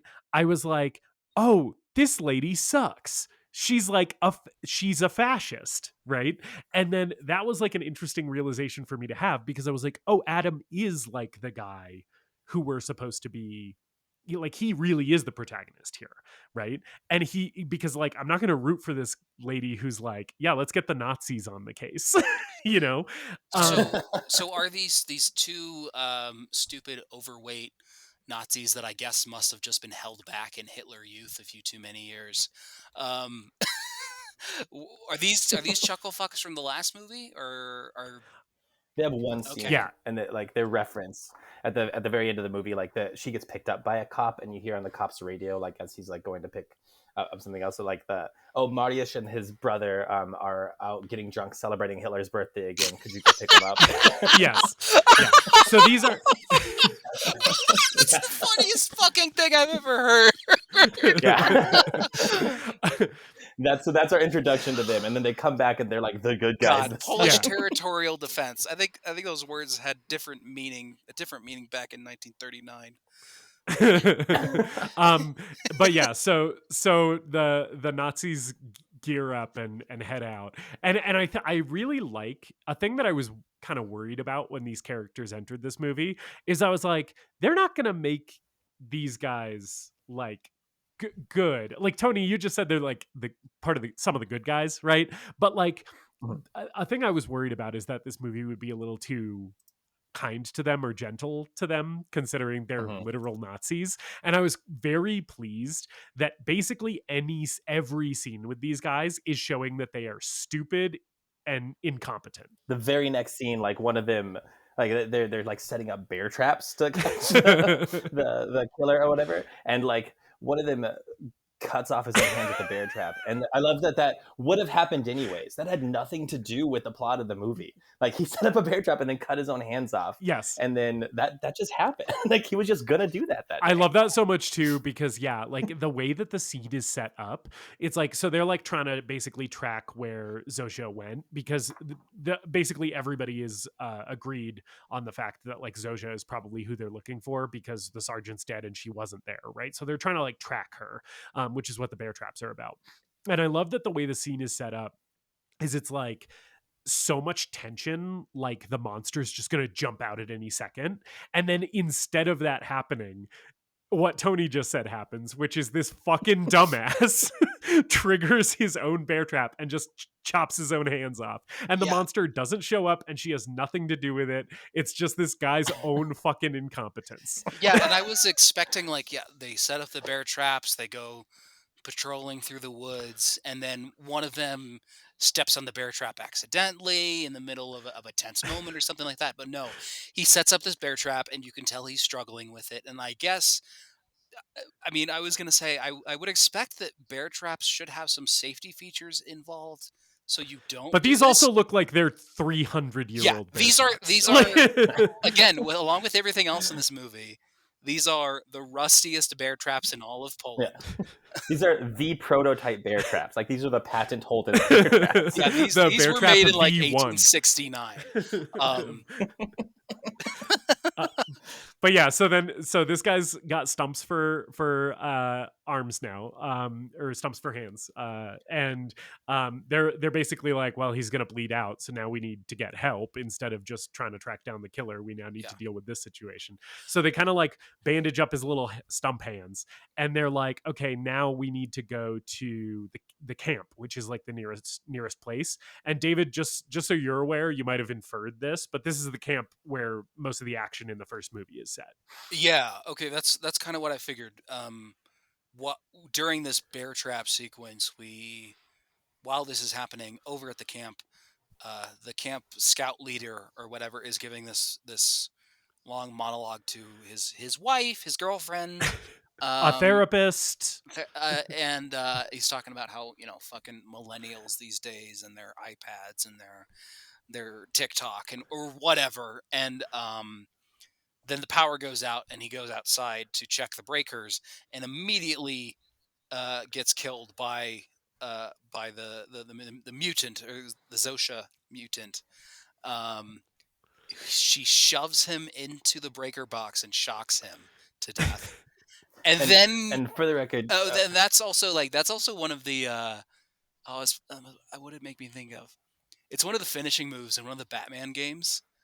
And I'm like, and the game just pretends that like Batman didn't just murder this person.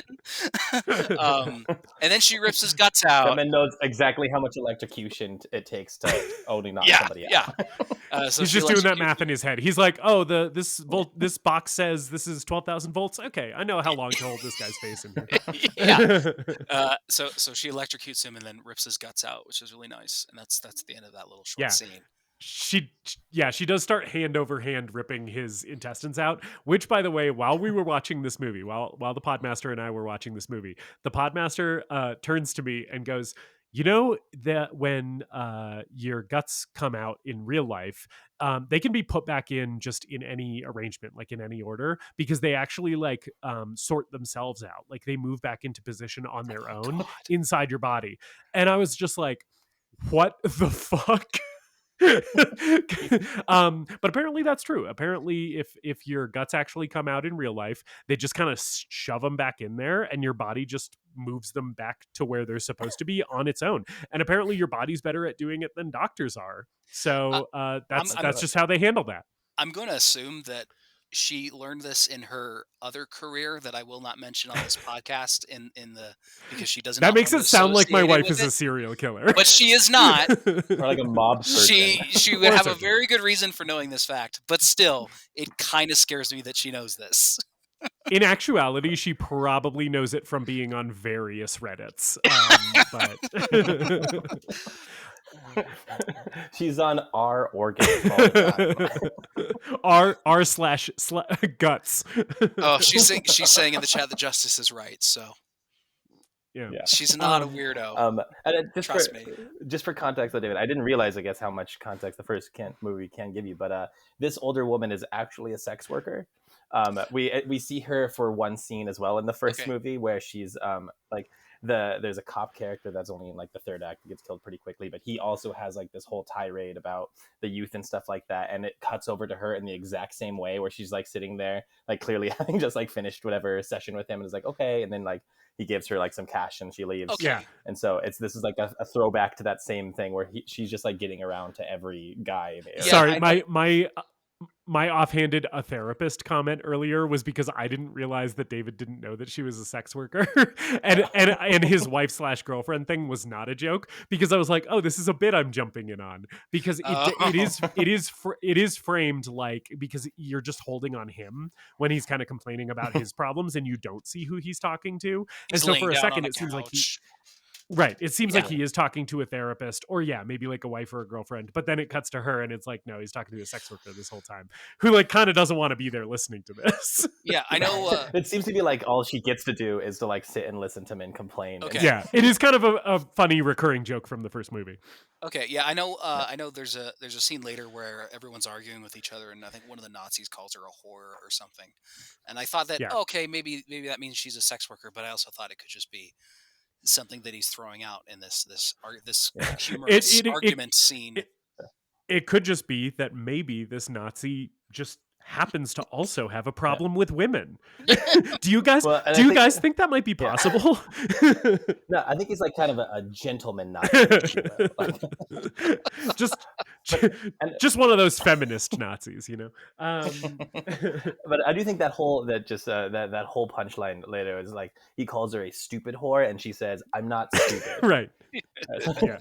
And then she starts talking about how he has a tiny dick, which we'll get there in a second. But, and that's actually more or less right now, right? Because he camp director guy gets electrocuted, gets his guts ripped out. The effects there are both really nice. And then basically our crew, the two Nazis, the one with stump hands, and then our two cops basically show up at the camp pretty much here, right? And they show up at there's an ambulance there that has clearly shown up at some point and is now just full of guts. It is a gut ambulance. The back is just dismembered body parts, and also like just a very fun visual. But Adam sort of sees something off in the darkness here when everybody's kind of gathered around the ambulance being like, what the fuck do we do? And he sees Zofia in full monster form, kind of doing a monster roar into the night. And he's like, oh, fuck, we got to go barricade ourselves in a cabin. So he like grabs everybody else. They barricade themselves in a cabin. And then they find the sex worker in the cabin, like hiding in a wardrobe. So we have like the whole group together here. Yeah. And this argument breaks out where they're talking about what are we going to do. We pan over to Stumpy just bleeding out on the couch and dying. And we get a POV shot of Zofia outside looking in as everyone's arguing, and Vanessa calls Adam a pussy, which is funny, but also Vanessa sucks. But also like fair. But fair. He tries to deliver this like inspiring speech to get them all to shut up and like figure out what to do. He tries to deliver this speech that like, you know, the hero would do in this kind of situation. But he's just like crying the whole time and probably pissing and shitting his pants like a little Yeah, baby. he's like stammering and like looks like he's about to throw up and shit as he's like, we all have to work together. Which again, just a very funny subversion of like the normal like hero archetype. But yeah, so here the guy with the stump hands truly does die. That was not David being hyperbolic that he's laying on the couch dying. He literally passes away from blood loss, which kind of gets everybody even more tense and they're all yelling at each other. I will say I generally enjoyed this movie. I thought this movie was a fun ride and good. This sequence for me went on a hair too long. The arguing just seems so circular. They seem to keep hitting the same things over and over again. Vanessa keeps calling Adam a pussy. The white supremacist guy who's still alive is consistently like, I'm just going to take that ambulance and leave. I don't care about any of you. And he kind of hits that a couple times. And it just seems like we maybe could have lost a minute or two of this and no harm would have been done to the movie. And it maybe would have kept up the pace a little better. Well, as someone who has sat through Texas Chainsaw Massacre: The Next Generation, a movie that is 90% arguing, I thought this arguing scene was fine. I had no problems with it. There's not a ton of what I would call jokes in this movie that like land for me or got a laugh out of me. They just kind of amused me, and I thought the dialogue in this scene, I didn't write a lot of it down, but I thought the dialogue here was fine and amusing. And it didn't go on for too long for me. And right as soon as it's over, and after Adam does his little speech while he's peeing his pants, where we break out a map and we start making plans. And if there's one thing to get me hyped up in a movie, it's an overhead shot of someone laying out a map on a table and strategizing to make plans. While the music is like, yeah. So they roll out this map of the campground, and they start making plans to bushwhacker. Right before the plan making sequence, they do all kind of make up after the argument. And it is kind of funny because at one point, the sex worker character did tell the Nazi that he had a tiny dick. She also gets a good burn on him where she's like, a Polish person with a fucking swastika on your chest. What's wrong with you? Which I thought was good because I was like, yes, we are acknowledging how weird it is. Somebody bring it up, Yes. please. We are acknowledging how weird it is for a Polish person to be a Nazi because obviously the Poles, suffered greatly in that time in history, but anyway, but during the little part where they're kind of all apologizing to each other and making up, she's like, "Your dick isn't that tiny," which I thought was funny and kind of like an additional jab in the form of an apology, which made me like that character a little bit extra. Yeah, and the.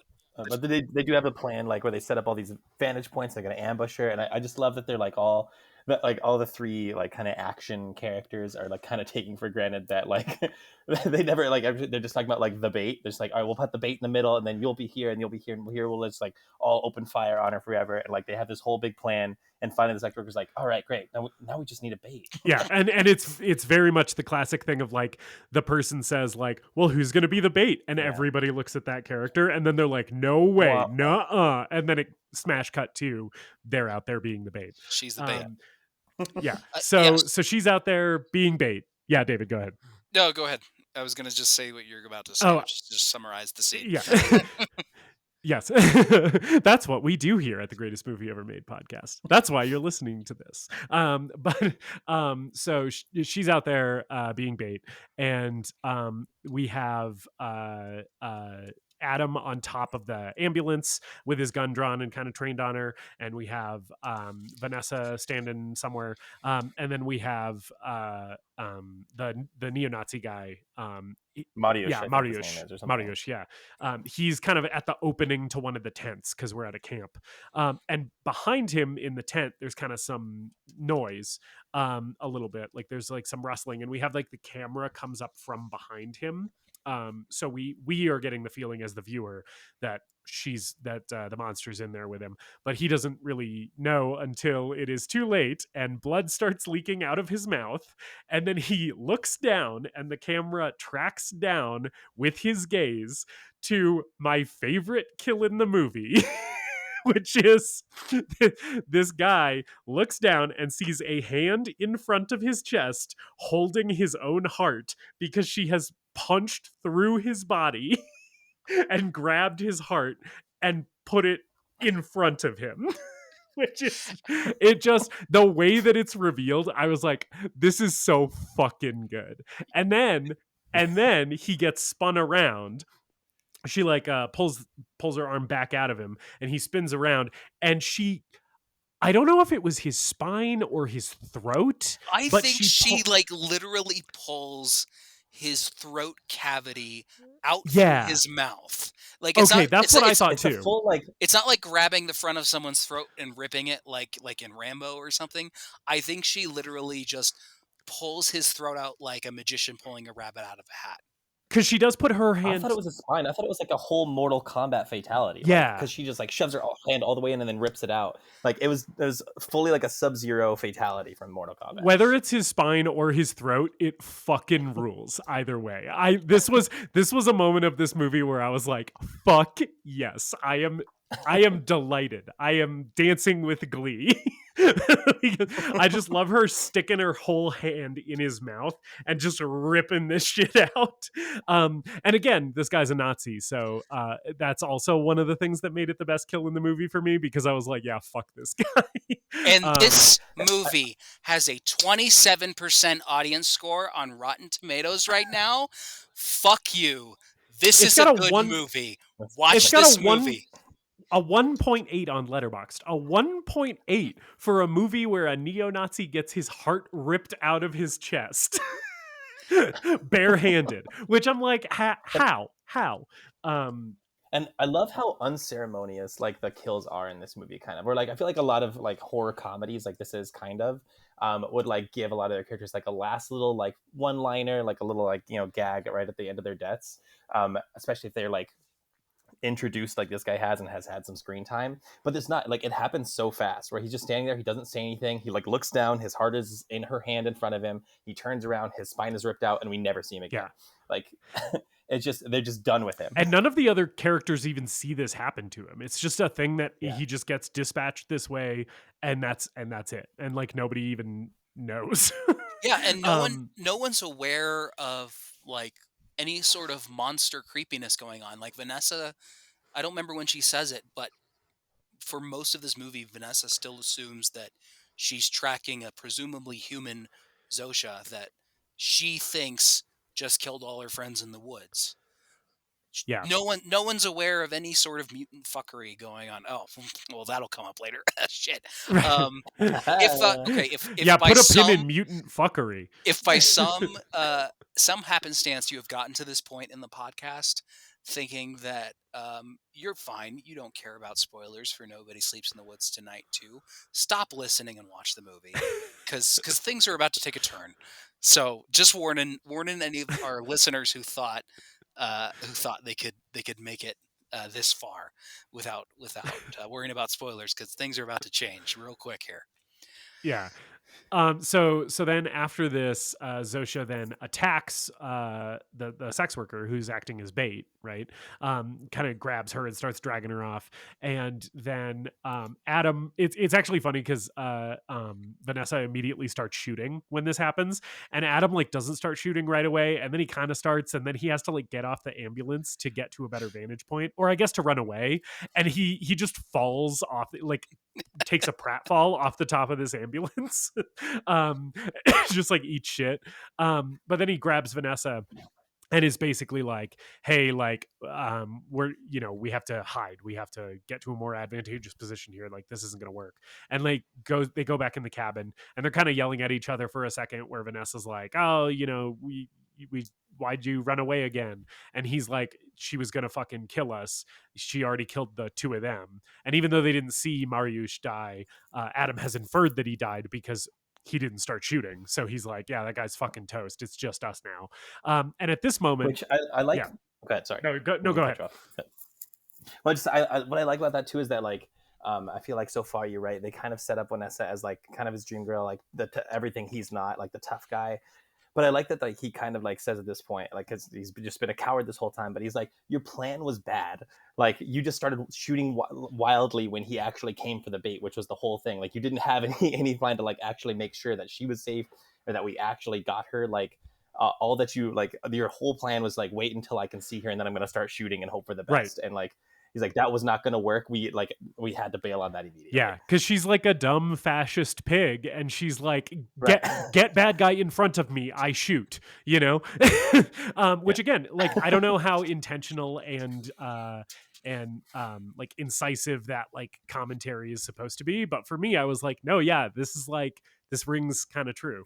But yeah, so they kind of fight here a little bit with each other, and then when he basically is like, your plan was bad and we need to figure out something else, she apologizes to him, and they hug briefly here because they're both like terrified and don't know what to do. And that's like a big moment for Adam because he's had a crush on her this whole time. And then pretty much immediately when they hug, a severed hand gets chucked through the window like a brick with a threatening message on it. Yeah, and then a foot comes in, throwing dead lady chunks through this window. Yes. Yeah. And then a foot goes through the window as well. And then the door, and this shot I actually thought was really cool, of the door getting knocked down, and Zofia, like mutant Zofia, just standing there with the sex worker's head being held by the hair, and like the moonlight's kind of spilling in, so she's sort of backlit and kind of like a pseudo silhouette. I just thought it was a really cool looking shot that I appreciated. Yeah. And the sex worker's eyes on her decapitated head are still blinking, which is insane. Yeah, I think this is probably some sort of digital effect. So like, it's not like I think it's presumably a fake head for some scenes, but as we kind of zoom in on her, it's clear that it's her with some kind of, they shot her face with some sort of digital effect to get rid of her body in the shot, and it looks pretty good. It's a well-framed shot. It's a funny joke, and it's also kind of scary, and it works really well. And Vanessa and Adam sort of back up, and they stand next to each other, and Vanessa immediately pushes Adam in front of her. Mutant Zofia picks up Adam by the balls and throws him to the floor. Vanessa runs to the ambulance and takes off. Fuck Vanessa. All my homies hate Vanessa. Yeah. This is like the most reprehensible thing that she's done so far, and it's kind of, it sort of signals the turn in the movie to be like, no, like this lady sucks, right? She's leaving this guy for dead, and that is gonna kind of set up everything else that's about to happen, right? Which this is like the moment that really got me. Like this change, like to happen like this far into a movie too, like is such a bold choice, such an interesting thing to do, and something that this is really, I think, what sold it for me, honestly, this movie. This change that's about to happen. And weirdly enough, this is a big point from the reviews I've seen. This is a big point of contention where people don't like the direction this takes in the last half. And I disagree. I don't get it. I mean, up till this point, I've been having fun We have some fun effects, some fun characters, and fun performances. If this movie had continued in the way a traditional horror movie would have gone, it would be a worse movie.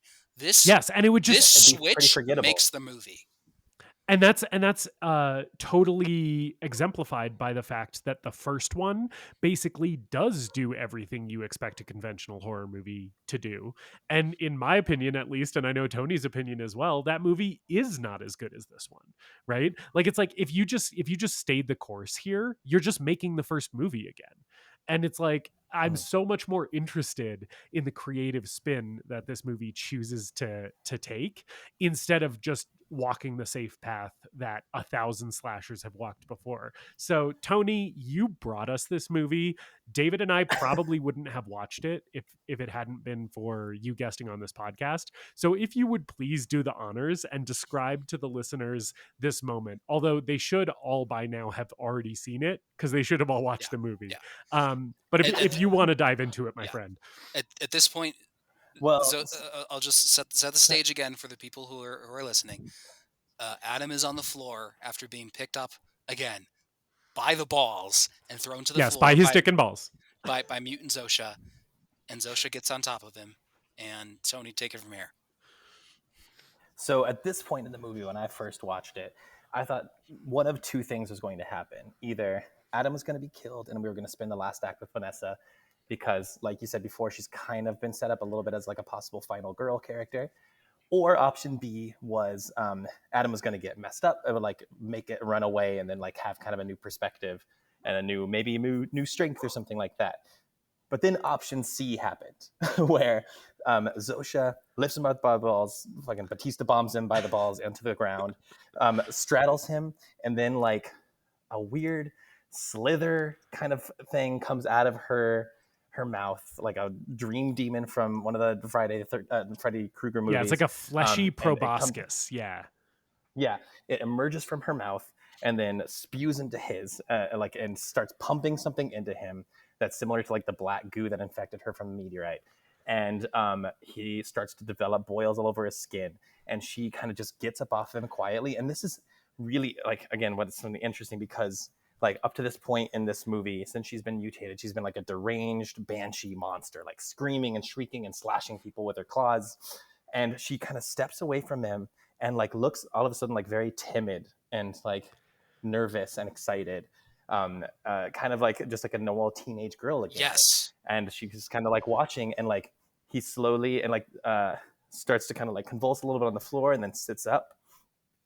And like you can see like his hair digitally starts like falling out and stuff very slowly, and his skin starts to kind of turn pink, and like the score comes back and it's very like kind of like sad, that like theremin kind of music again, and like he becomes a male mutant and looks at her, and all of a sudden we're starting to speak this alien language between the two of them. They start like saying these like grunts to each other. And he's like, how do I speak this language? And he's like, it's because like you're part of us now, kind of thing. Yeah. And yeah, it just, he's a villain now. Like he's ostensibly a bad guy now. And but we still follow him as the protagonist. It is such a wild sequence that like the movie just throws at you, and you're just like left to react to it like, okay, I don't know what movie I'm watching anymore. Which like I love that moment in a movie when it does something and you're like, I thought I knew what movie I'm watching, and now I have no fucking clue where this thing is going. Also, by the way, I did want to point out, while her fleshy, veiny, disgusting proboscis is like in his mouth pumping like black goo into him to start the transformation, this is another moment where the Podmaster had a comment. And this really sent me. I was like losing my shit on my couch because this was happening. And I was just like riveted to the screen. I was like, what the fuck is this movie? And she turns to me and goes, she's pumping him full of space juice. And I was like, you know what? She is pumping him full of space juice. Star Wars. Podmaster's been on our space juice again today. Star Wars thought they could take out jizz. They brought the jizz back. Sorry, that was a bad joke. I'm sorry. I think you might want to mark this spot. okay, my babies did just wake up, so I need to get them up from their nap. Gotcha. We can still probably continue the conversation, but I might need a second. Sure. Okay. Gotcha. Sure. Yep. So yeah, that crazy moment happens, and also there has been a brief cut here in the actual world of the record where Tony has gone and gotten his kids up from their nap. So if you're hearing, Yes, it's probably the most appropriate point for a drastic, unexpected change to happen in the it's podcast. only going to get. We described the third act. The third Yeah. act. Oh, that's shock. true. That's true. Yeah, like just like this movie, this podcast has now hit a point where it's shifting in tone, because now there's going to be children This is around. a different podcast than you expected. This is now a family podcast. While we talk about the totally family friendly stuff to come in this movie, there's definitely not going to be anything that's inappropriate for small children to hear. Speaking of cum. Speaking of cum. So anyway, yeah, go ahead. Oh, just to say, like, see, you've given me a little bit of power and authority to, like, kind of share that last bit. So now I'm just taking over the plot summary. But I would just say, like, yeah, from there, like, they have an interesting kind of meta conversation about, like, how he's, like, evil now. And she's basically like, we're bad guys. And he's like, but why are we bad guys? And she's like, because we're evil. Like that. She's like, why are we evil? She's like, we just are. That's what we kill people now. Yeah. And go ahead, David. I was gonna say, like, basically everything during that transformation sequence, and even this discussion works for me so well. You mentioned the music. I haven't really commented on the music so far because I didn't find it to be particularly memorable. But in this scene, the like somber violin music that plays while he transforms totally works for me. The effects work great, even down to like the pretentious shot of the cabin. Like the camera spins upside down outside the cabin to showcase that, like, hey, the change has happened in the movie. And then this conversation, that the meta conversation that they have, again, really, really works. And I am shocked that this movie took this swing and pulled it off this well. The only thing is, like, she's immediately like, I hate humanity, and now I'm a monster and I want to kill them. After just being a human like 5 hours ago, she's already decided that, like, I just want to be a monster and embrace that fully. I think that's kind of funny. Yeah, and I think that there's maybe something there with her character, because, like, he's sort of resisting the change a little bit. We'll see later in the movie where he's not getting the bloodlust immediately. She's kind of all down for, like, being the monster and being the villain immediately, and she does mention that basically the thing that transformed them is like an elemental evil, right? It's like the essence of evil that came in like a meteorite from the moon or whatever. And so she is kind of using that as like, well, we're just evil now because that's what did this to us, is this elemental evil force. And there is some stuff with her character, David, in the first movie that I don't think is like necessary to understanding her in this movie, but I think it adds a little bit of like context to her character, which is like basically her whole family like died in a horrible car accident that she like witnessed. And so she has like all this like trauma associated with that. And she's kind of like a dark, borderline suicidal character in the first movie. And so I think that that's part of why it's easier for her to take this hard turn into just like, fuck humanity, I want to kill all of them, than it is for him. So that's like a little bit of extra context. The movies kind of got out of their way not to give her much backstory. Like, even the first one, they do it. There's a little like exposition scene where they're reading some of the like the files of the kids that are in the camp, and they get to her file and the camp counselor reads it and is like, let's not share that right now. And so they just kind of imply like she's been through some fucked up shit, but they don't explicitly talk about it. And then in this movie, she just kind of has like a line of like where he's asking like, why do we kill or whatever? And she's like, humanity never did anything for me, something like that. And so they never really say like what her big grudge is. They do just kind of try to imply, I guess, that like she is already kind of feeling like humanity deserved to be punished or whatever, and now she has the means to do it. So she kind of embraces the evil a lot faster. And I think it works so then, it works for Adam's character I think it works for Adam's character because everyone else in this movie is just the worst to him. Like Vanessa's terrible to him. His boss sucks. The grocery store owner that kicks his dog sucks. Um, I get how he got hyped up in it, but without the context for her character, it didn't totally work for me. But that's not a knock against the movie. It's not a flaw or anything. I assumed like you don't need to watch the first movie before watching this one, and I think this does give you enough that you can be like, oh, that's probably something that they referenced in the first movie, but I don't really need to know it to understand it here. Yeah. I- So anyway, they have their conversation, their kind of philosophical conversation about the nature of their own existence now and how they sort of exist to be evil and kill humans because that's what they are now. They're monsters. And they have a conversation uh, where she is basically like, is there anyone that you want to kill, right? Or she's like, he's basically is like, what do we do now? And she says, well, we go out and kill. And he asks, actually, he says, can I kill someone specific, right? And she's like, yeah, I don't see why not. And he's like, clearly got someone in mind. And then we cut to inside of a house, and there's somebody sleeping in a bed, and the camera slowly pans up to reveal that it's the guy who kicked the dog in that disgusting burnt out gas station. Which at this point in the movie, I was like, yes, yes, yes. Because as soon as he was like, there's someone I want to kill, and then we had a cut and we didn't see who it was yet, I was like, I really hope it's that guy that kicked that dog. And then it was. And I was like, yes, this movie is giving me exactly everything that I want here.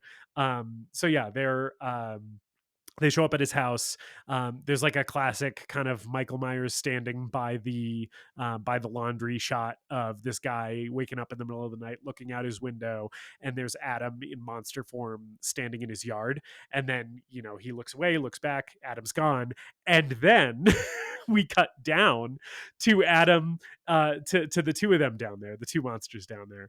And Adam is basically like, did you see that? Did you see that I stood there and he like saw me and then he looked away and like then I was gone? And he's gonna be like questioning that. He's like, he doesn't even know if that was real or if it was all in his imagination. And that rules, right? And I was like, it is like Scream-esque genius horror meta commentary, but again, in a way that doesn't feel like it's winking at the screen at all. Like it just feels so sincere and so genuine coming from these characters. And I was like so delighted by this part in this movie because it kind of turns into like a silly, goofy little romp here for a second. Yeah, and I just loved it. There's this whole bit where he's like, they're debating how they want to kill him, and she's like, I want to rip his head off, and he's like, well, I want to kill him with a knife, and they keep going back and forth, and it's like, I'm again. Why do not more people like this movie? This is good shit. This is funny. I will say, I wish it went a little bit farther with like the meta stuff. I think if they had, I think this is maybe like if they had shifted that change that happens to a little bit earlier in the movie and spent more time with the meta commentary of like, what would it be like if you suddenly became the villain of a slasher movie, or a horror movie? I think that would have made it work a little bit better for me. But on a base level, this is still just a really entertaining, fun, clever little scene that they have here. This whole like third act, I think is so interesting and like it's so funny and so sweet in a way because it's like this really cool subversion of like manic pixie dream girl meets like depressed down on his luck guy. It's like basically like the whole movie Garden State, like but if they're like homicidal mutants. Yeah, it's just like he's just like this Yeah. schlub that just like needs to find his own inner like self-worth, and like this quirky girl comes and like kind of introduces him to this new lifestyle and kind of encourages him to find himself and thing. But it's about murder and it's so good. Yeah, but it's about murder and they are monsters from outer space. Like yeah, and I agree, Tony. I think so much of the third act of this movie is like weirdly sweet and like very kind of like romantic, that totally extends to this sequence where they then invade this guy's home, and like they're like creeping around downstairs making a little bit of noise, so he comes down and investigates. Then they like get in his like wardrobe, and they're hiding in there, and Adam's like, he'll definitely check the wardrobe, they always check the wardrobe. And and he like makes a little bump in the wardrobe, so the guy comes and investigates, and he's like about to open the door, but then his dog starts barking, so he walks away to like tell his dog to shut the fuck up. And Adam comes up behind him with that knife and just sticks it all the way through his head. And the whole time this is happening, like the two of them together are like sharing little looks and being like, "Oh, this is so fun! Look at us doing this!" Yeah. Yeah, they're like kids playing a prank on someone. When they're Yeah. hiding, they're like they're giggling and laughing at each other. I know you guys said this doesn't remind you of anything, and truthfully for me too, it doesn't remind me of much. The only thing that I could even make a faint comparison to is the movie Warm Bodies, which I haven't seen in a very long time, so this might be wrong, which is basically like a romantic comedy about two zombies in a zombie apocalypse situation where like Nicholas Hoult. And that one, isn't it a human and a zombie though? 'Cause Oh it's no, like you're a right. Romeo and Juliet. You're kind of right. spin, right? I'm Yeah. sorry. I think I saw this I think I saw that in the theater and not since then. But and that comparison might just be a surface level comparison that I'm making. Maybe these movies are completely different, and I'm just like not picking up on that nuance because I haven't seen it in a while. That all being said, it's really well done here and really surprising, and unlike a lot of even slasher movies or horror movies that are intentionally subversive or market themselves as subversive, uh, this just works so much better than those, honestly. Yeah. I agree. And so yeah, he kills dog kicker guy here, which we love because abuse toward animals is my least favorite thing. Yay. Yeah. So he kills the dog kicker. The dog kicker like has the knife again, like through his eye, all the way through his head, and like sticking out the back. And then he like in shock as his brain is shutting down, just pulls the knife out of his eye really slowly. Which is fun and gross, and then dies. And they're basically like, that was really fun. Right. And Adam to Zofia, again, it's like kind of a cute little moment. He's like, how'd I do? And he's like looking for approval from her, which is kind of sweet. And so then they like leave the house. The dog's still barking, chained up, and Adam. No. They don't. No. Sorry. I had my order of events all mixed up. I was thinking the dog was next, and then the next thing happened. But you guys are right. You guys are correct. So he asks her how he did, and in response, she just pulls him in and kisses him, and we cut to a scene, the camera kind of moving through the upstairs hallway, and it turns into the master bedroom of dog kicker's house, and cast in the moonlight in this beautifully lit with this scene with this beautiful music, we get mutant fucking. They're doing the monster fuck. We get mutant fucking. And I love that they even frame it like you would in like a teen sex comedy with like the shot looking up at her as she's like as she's on top of him, and then the shot of looking down at him as he has this reaction of pure joy and surprise on his face that he's having sex for presumably the first time in his fucking life. And also, and this is the thing that again, like David doesn't have the context for, but like you did pick up that it's like shot like a sex scene from like a teen movie, but it's also, there is one shot from the side which is almost exactly the same as a sex scene between two teens in the first movie, which I think is so fun and like so kind of playful and genius in a way, where it's like these two kind of like hot characters from the first movie like have sex next to a lake, and it's shot there's one shot that is like I think shot for shot almost exactly the same, which I was just like, that is so the brain that created this must be such an interesting place. But yeah, my notes have written down here Bartosz, you mad bastard. Because this is the part of the movie that turns a lot of people off.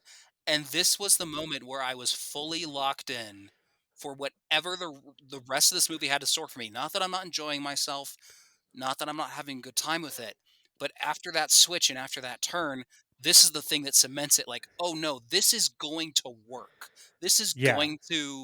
he's going to follow through on this. And you know, like, okay, the makeup is gross. We see these like saggy, moldy, blobby little tits, like it's the old lady in room 237 of the Overlook Hotel.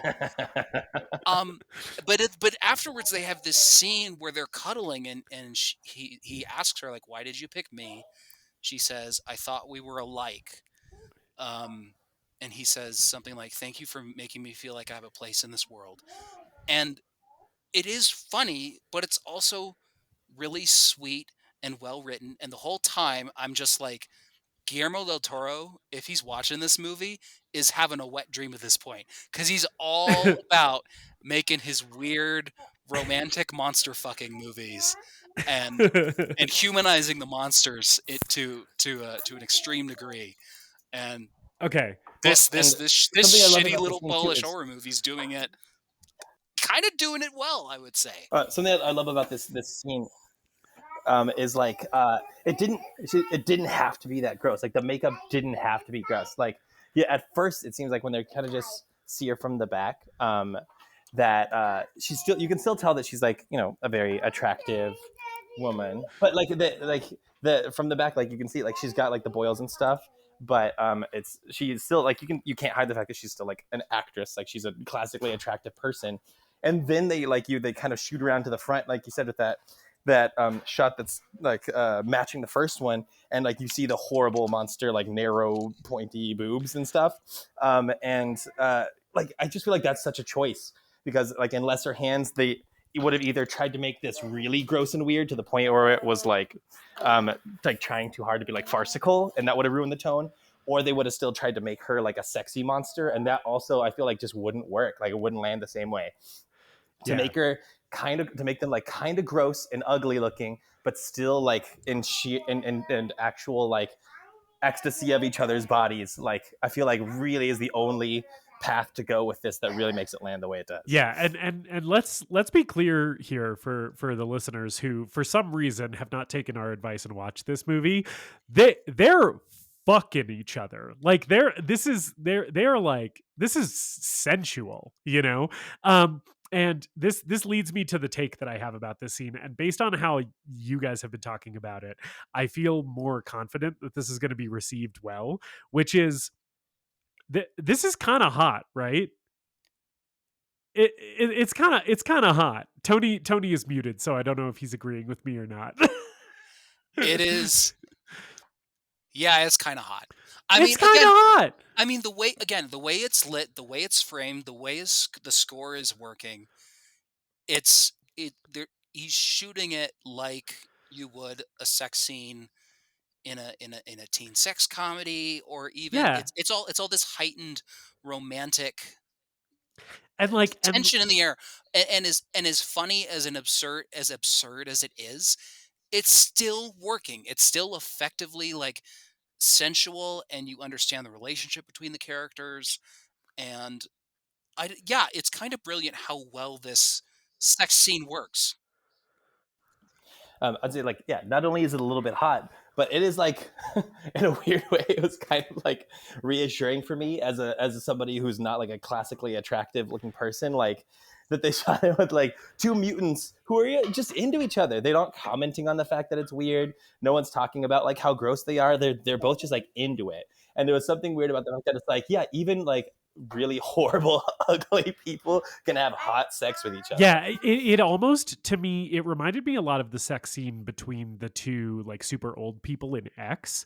But weirdly, this one I think worked better for me, because I feel like in X they're sort of trying to do both things, where they're trying to gross you out but also show that these people love each other and are still attracted to each other. even though they're old and their bodies are kind of falling apart and they're not like young and attractive like they used to be, right? And it's kind of the same principle in both of those scenes, but I think the X sex scene, for whatever reason, hit me more as like gross out horror, and I didn't get as much of the romance from it. And in this one, I just feel like I got a lot more of the romance. I would And I was like, 100% agree with you. yeah, 100%. I think X is when I watched X, the main takeaway I had from that scene is gross old people fucking, and the main takeaway I have from this Yeah. scene is this romance sprout, blossoming between these two weird mutant freak people who don't feel like they who have anyone else in the world. who, by the way, because it's obligatory, Tony, at this point, we probably cut out the part earlier where you called me out for making too many Lord of the Rings references on this podcast. But just for good measure, the Podmaster and I were calling the appearance of these mutant people like rejected orc designs. So it's essentially that's not to say they're bad. orc fucking. That's not to say the makeup's bad. I think the makeup's great. And another great thing that sells these performances, Tony mentioned it earlier during the transformation sequence when Zofia starts acting like a timid little girl. There's a lot of great physicality in that performance. And here, when they're cuddling and snuggling up to each other, we see that physicality again. And the makeup also just allows them, they're really expressive with their eyes. And the makeup allows for that in a way that was surprising and gives that humanity to this performance that I think sells their relationship and sells this scene really well. And I think just with the creature design too, they were so purposeful with how they contrasted just the two leads from it, because Zofia's design is a lot more like sharp and angular. Like she's kind of like, she's got like a sharp chin, a sharp like pointy nose, and like kind of pointy ears, I think too. And you can see that she's got a little bit more of like a hard edge to her. Whereas Adam's design is a lot more bulbous. Like his nose swells up, he loses his hair. He's kind of like more like he's kind of softer. Yeah. Overall, and I feel like that's just such a very purposeful thing of like showing how like she takes to this evil like a lot more, and he's just kind of like still this innocent kind of guy that's been captured in this form. Yeah. So yeah, that's the monster fuck scene, and it sounds like we have a consensus opinion here that this is good and we liked it. Which I'm really glad that that's where we landed on this. Yeah, because it seems more weird sex in horror movies. Give us more weird fucking. I do always appreciate a horror movie where like sex is not just used in the slasher way of like, this is just a cheap way for us to get some skin on screen. It like has like a purpose that serves the narrative. I'm always a fan of that. And and it's good. So we have our monster fuck scene that we've probably talked enough about at this point. And then from there, we then go outside and the dog is tied up barking. It's also pretty cute because they have their little pillow talk moment that we sort of already described, and then they go outside and like they have their clothes back on, and they're very clearly just in like the post-sex afterglow thing where they're just like they're like kind of flirtily touching each other and like giving each other little kisses and stuff. It's kind of sweet, even though they are horrible monsters. And then the dog is tied up barking. And Adam goes up to it to let it free. And Zofia is like, kill it, because she's still, this elemental evil creature. And he's like, come on. And they both kind of agree not to kill the dog and to let it go, which I was very happy to see because I don't like when the dog dies in horror movies. So the dog runs off, ends well for the dog. And then from there, they're basically like, well, what do we do now? And the answer is, of course, more murder, right? So they're walking to the police station and they're having a little conversation because they decide that they need to go get the boomer mutant guys, the two fat zombies from the jail. because that way they have two more in their group and can cause more carnage. And Zofia at this point is like, yeah, and then once we have the two fat guys, we'll start the apocalypse. which I thought was very funny, that it was just like casually her plan is like, yeah, it's apocalypse time. And then I really like her line. I thought it was a very funny joke where she's like, we'll start locally and then just see where it goes from there. I love a girl with ambition. That's right. Yeah. And I mean, I think it's like maybe a little unrealistic to be like, all we need is like two more fat guys, and then we're gonna handle our business. But if each of them can make more zombies with their little veiny proboscis thing that comes out of their mouth, like maybe, I don't know, maybe this idea has legs. Also, they seem to be invincible because the two fat zombies from the first movie, one of them was stabbed like 20 times with a machete, and the other one was run over by a car like 4 times, and they both lived. So I don't know. Maybe 4 is enough. They seem to require a lot of stopping power. But yeah, so then they show up at the police station. Vanessa is in there, and we've seen her on the phone. She's like calling the special forces people, being like, "You got to come now. Everything's fucked," because all of the people are dead. And they try to free they open the door, the jail cell that the fat guys are sitting in, but they won't get up because they're just having too much fun. Sitting is the opposite of standing. Yes, it's kind of like a nap, and they're sitting. It's very they're just we already had to do like a whole movie, like we're kind of tapped out. Like I also love, by the way, so it has been established that they're like speaking an alien language to each other that only other aliens can understand. And it is so funny to me that the two like boomer looking guys from the first movie never actually speak. Like they never speak the alien language that is then subtitled so we can understand what they're saying. They're just like still grunting unintelligibly. Which I thought was so funny, that it's like, no, yeah, these guys just don't talk. And I'm assuming that the alien language is just Polish with like the vocal effects of the vocal monster effects to make it sound like it's something alien. But I'm pretty sure it's probably just Polish. But we're seeing the movie from their perspective at this point. So it's just really Polish with GarageBand's Warble 2 was selected on it. So the big fat monster guys don't get up out of the cell and do anything. They just continue sitting there, which again is like a pretty funny gag. And then Vanessa's in the police station, and she just starts shooting at him because go ahead. She starts shooting at them with like, I think, a German MP40, which is a submachine gun from World War II. Not that I'm a gun nerd, but I'm a gun nerd solely because of like World War II games. Maybe not. I thought it was funny. And she tosses a grenade down the hall, which either she like forgets to actually prime, or it just doesn't detonate. Or it's like kind of a dud, yeah. Yeah, the grenade will be detonating, but it takes us a while to get there, so I'm not sure what the grenade situation is. I'm pretty sure. I think these are antique weapons, both the machine gun and the grenade, because earlier in the movie, when we're in the police station, there's an establishing shot of like a wall plaque with some like a mounted case with like a bunch of old like World War II weapons in it, and it says something like freedom, honor, something like that. And oh god, you're right. Like I remember that shot, like them lingering on that poster, and I was like, what is that? Is that some kind of like in joke, like some kind of Polish reference I'm supposed to get? Yeah. Like, and then I did not even connect that that's where the weapons are coming I think from. it's a case of antique like a World War II weaponry, and I think that's where she gets the grenade and the gun from. So she chucks this like antique grenade and it doesn't go off.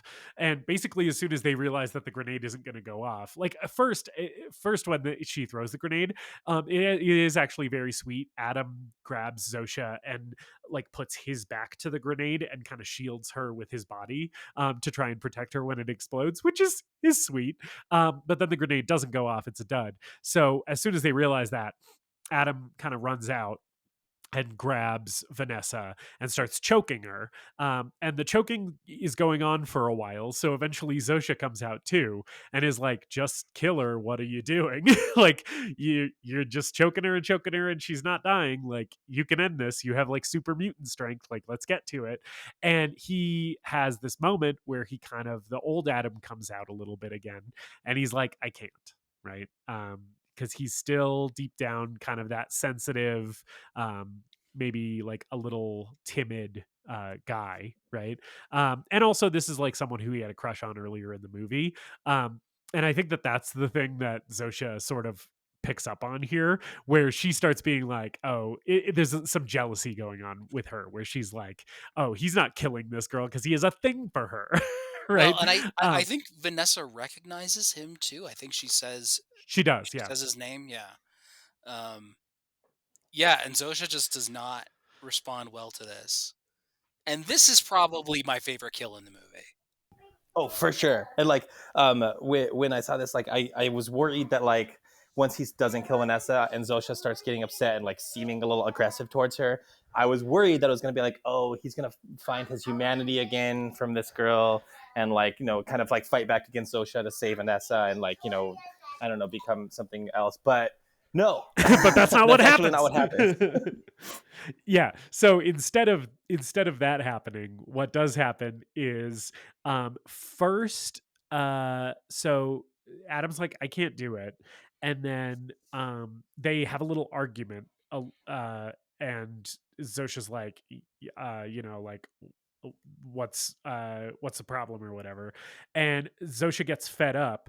And what does she do first? She pulls Vanessa's face off. Oh, okay, yeah. So I just Vanessa wanted to remember is screaming. Yeah, right. I just wanted to remember how Vanessa got on the floor, but it's just from the choking. There's nothing that happens. Yeah. I think he just drops her at some point. She falls on the floor. So she's been choked out. So she's like on the floor, like kind of out of it.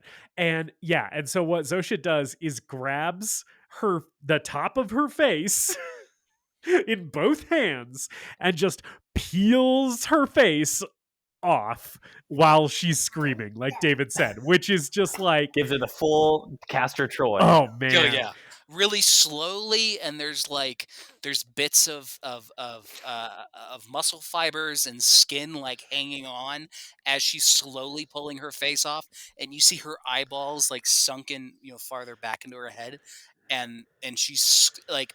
I haven't seen Smile, but I've seen the gif of like the Smile monster at the end. Yeah. This looks way better. As far as a face rip goes, this face rip fucking rocks. By the way, Smile, in addition to the monster at the end that you're referring to, David, also has a grade A, just a primo, just chef's kiss. It has a beautiful face rip as well.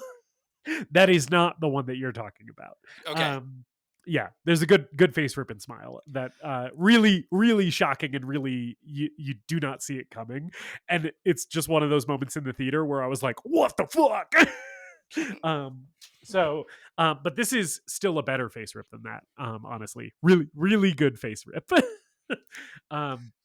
She tosses the face at Adam and says like, here's a souvenir since you like her so much. And then she stomps Vanessa's head, and I was so worried because we see her stomp her head out of frame, but thank God we cut to a close-up shot of of Vanessa's just completely decimated stump of a head with an eyeball hanging, and it's some choice Polish meat just crushed on screen. Again, it's like this character was ostensibly like the third lead of the movie. Yeah. Like this is like she has a ton of screen time, and there's just like there's no little line, there's no fanfare or anything. Like it's just quick, sudden, rip her face off, stomp it in, and then like she's done. Yeah. Like which is I guess like I don't know, not typically how a movie would treat a character with that much time. Yeah. And I also think again, this character, like we spent a lot of time with her, but like she sucks. Like, she was so mean to Adam. She like threw him at the monster to let herself get away. She like called in Nazis for help. She's like this little shitty fascist like wannabe, right? Who's just like clearly addicted to the position of authority that being a cop is providing her, and is like using it to lord over other people and call them weak and pussies and stuff. So it's like, even though this is a character who we've spent a lot of time with, it's also not one that you're like sad to see go like this.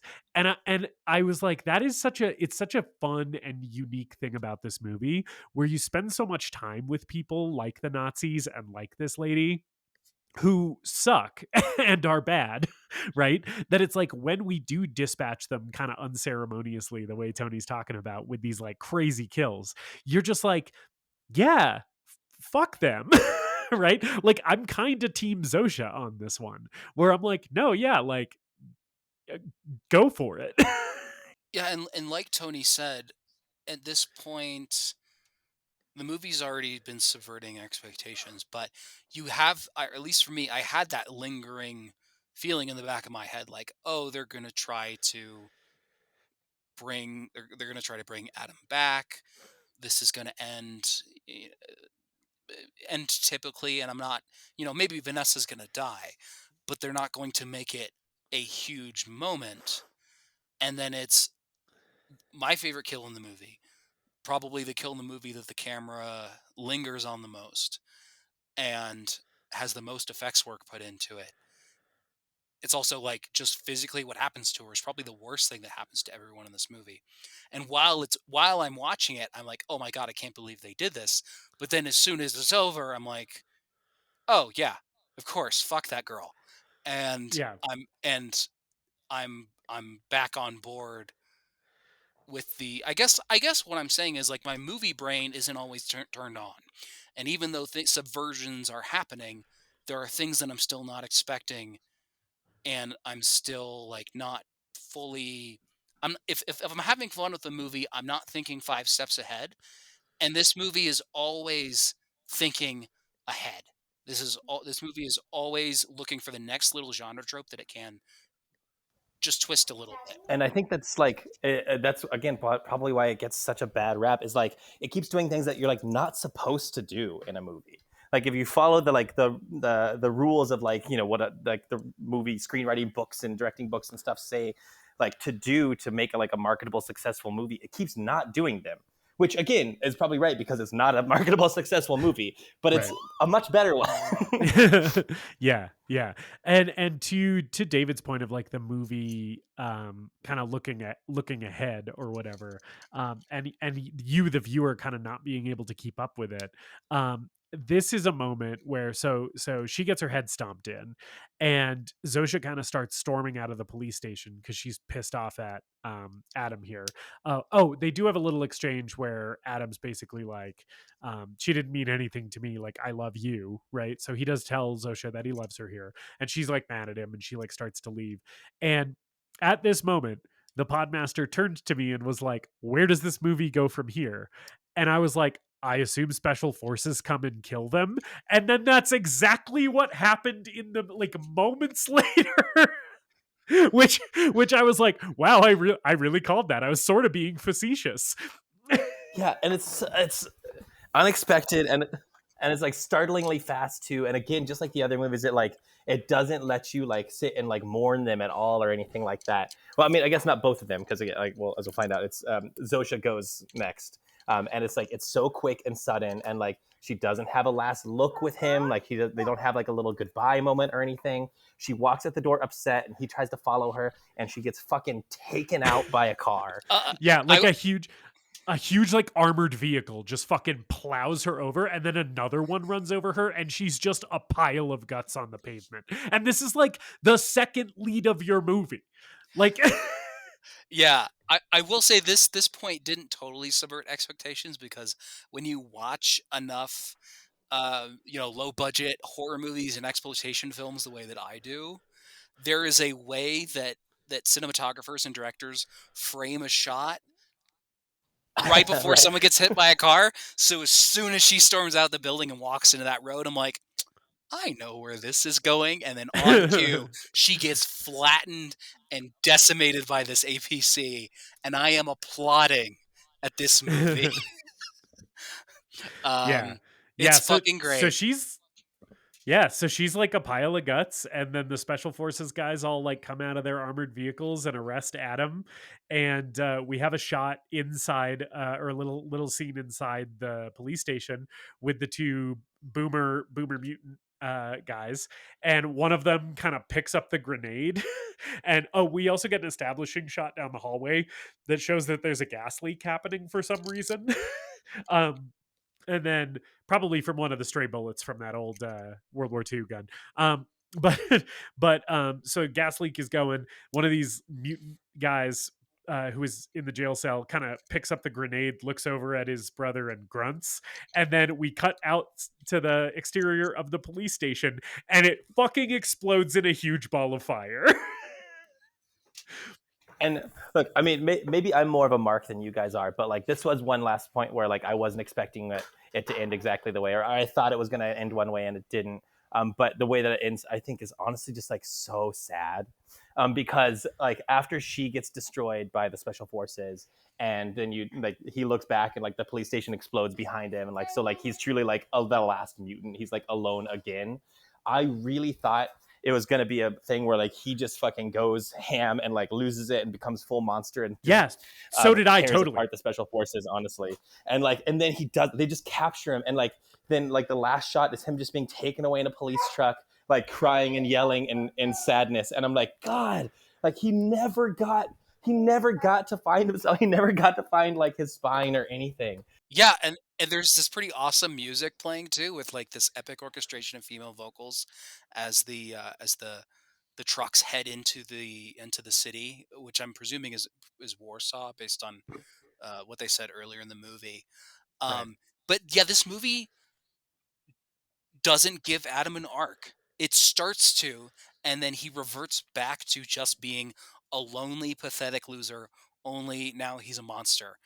And it's kind Yeah. of brilliant for that. I was gonna say, like, it almost feels like that last moment he decided to like save Vanessa was like the thing that didn't work for him, because like if he had maybe just killed her right away, and Zofia would have been like, you know, happy with him, and they would have like not gone out at that moment, like things would have been different. But like because he like had that last moment of cowardice, he lost the one person who like understood him, and like is now taken away to like is completely emasculated and will never have that chance again. Yeah. And like that's the end of the movie. Yeah, which is like we get it's kind sort of a of short, brilliant. like, yeah, that the movie just ends there, and we get like a stinger scene of Adam in this lab where he's being experimented on, and they like inject something into his head, and he roars, and then we cut to credits.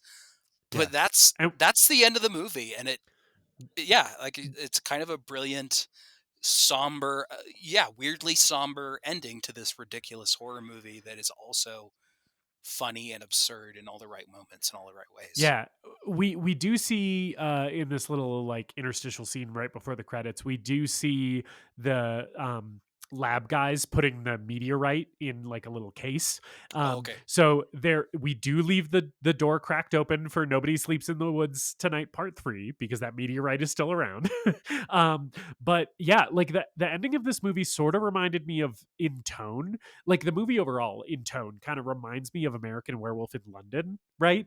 Where it's like it starts as like kind of a goofy, silly horror movie, like horror comedy thing. And there are moments, there's even a moment where our protagonist has a transformation sequence where he turns into a monster, right? But like the tonal kind of journey in that movie is not one-to-one with this one. Like the second or the third act of this movie is definitely sillier than the third act of American Werewolf, which is kind of when that movie takes its serious turn.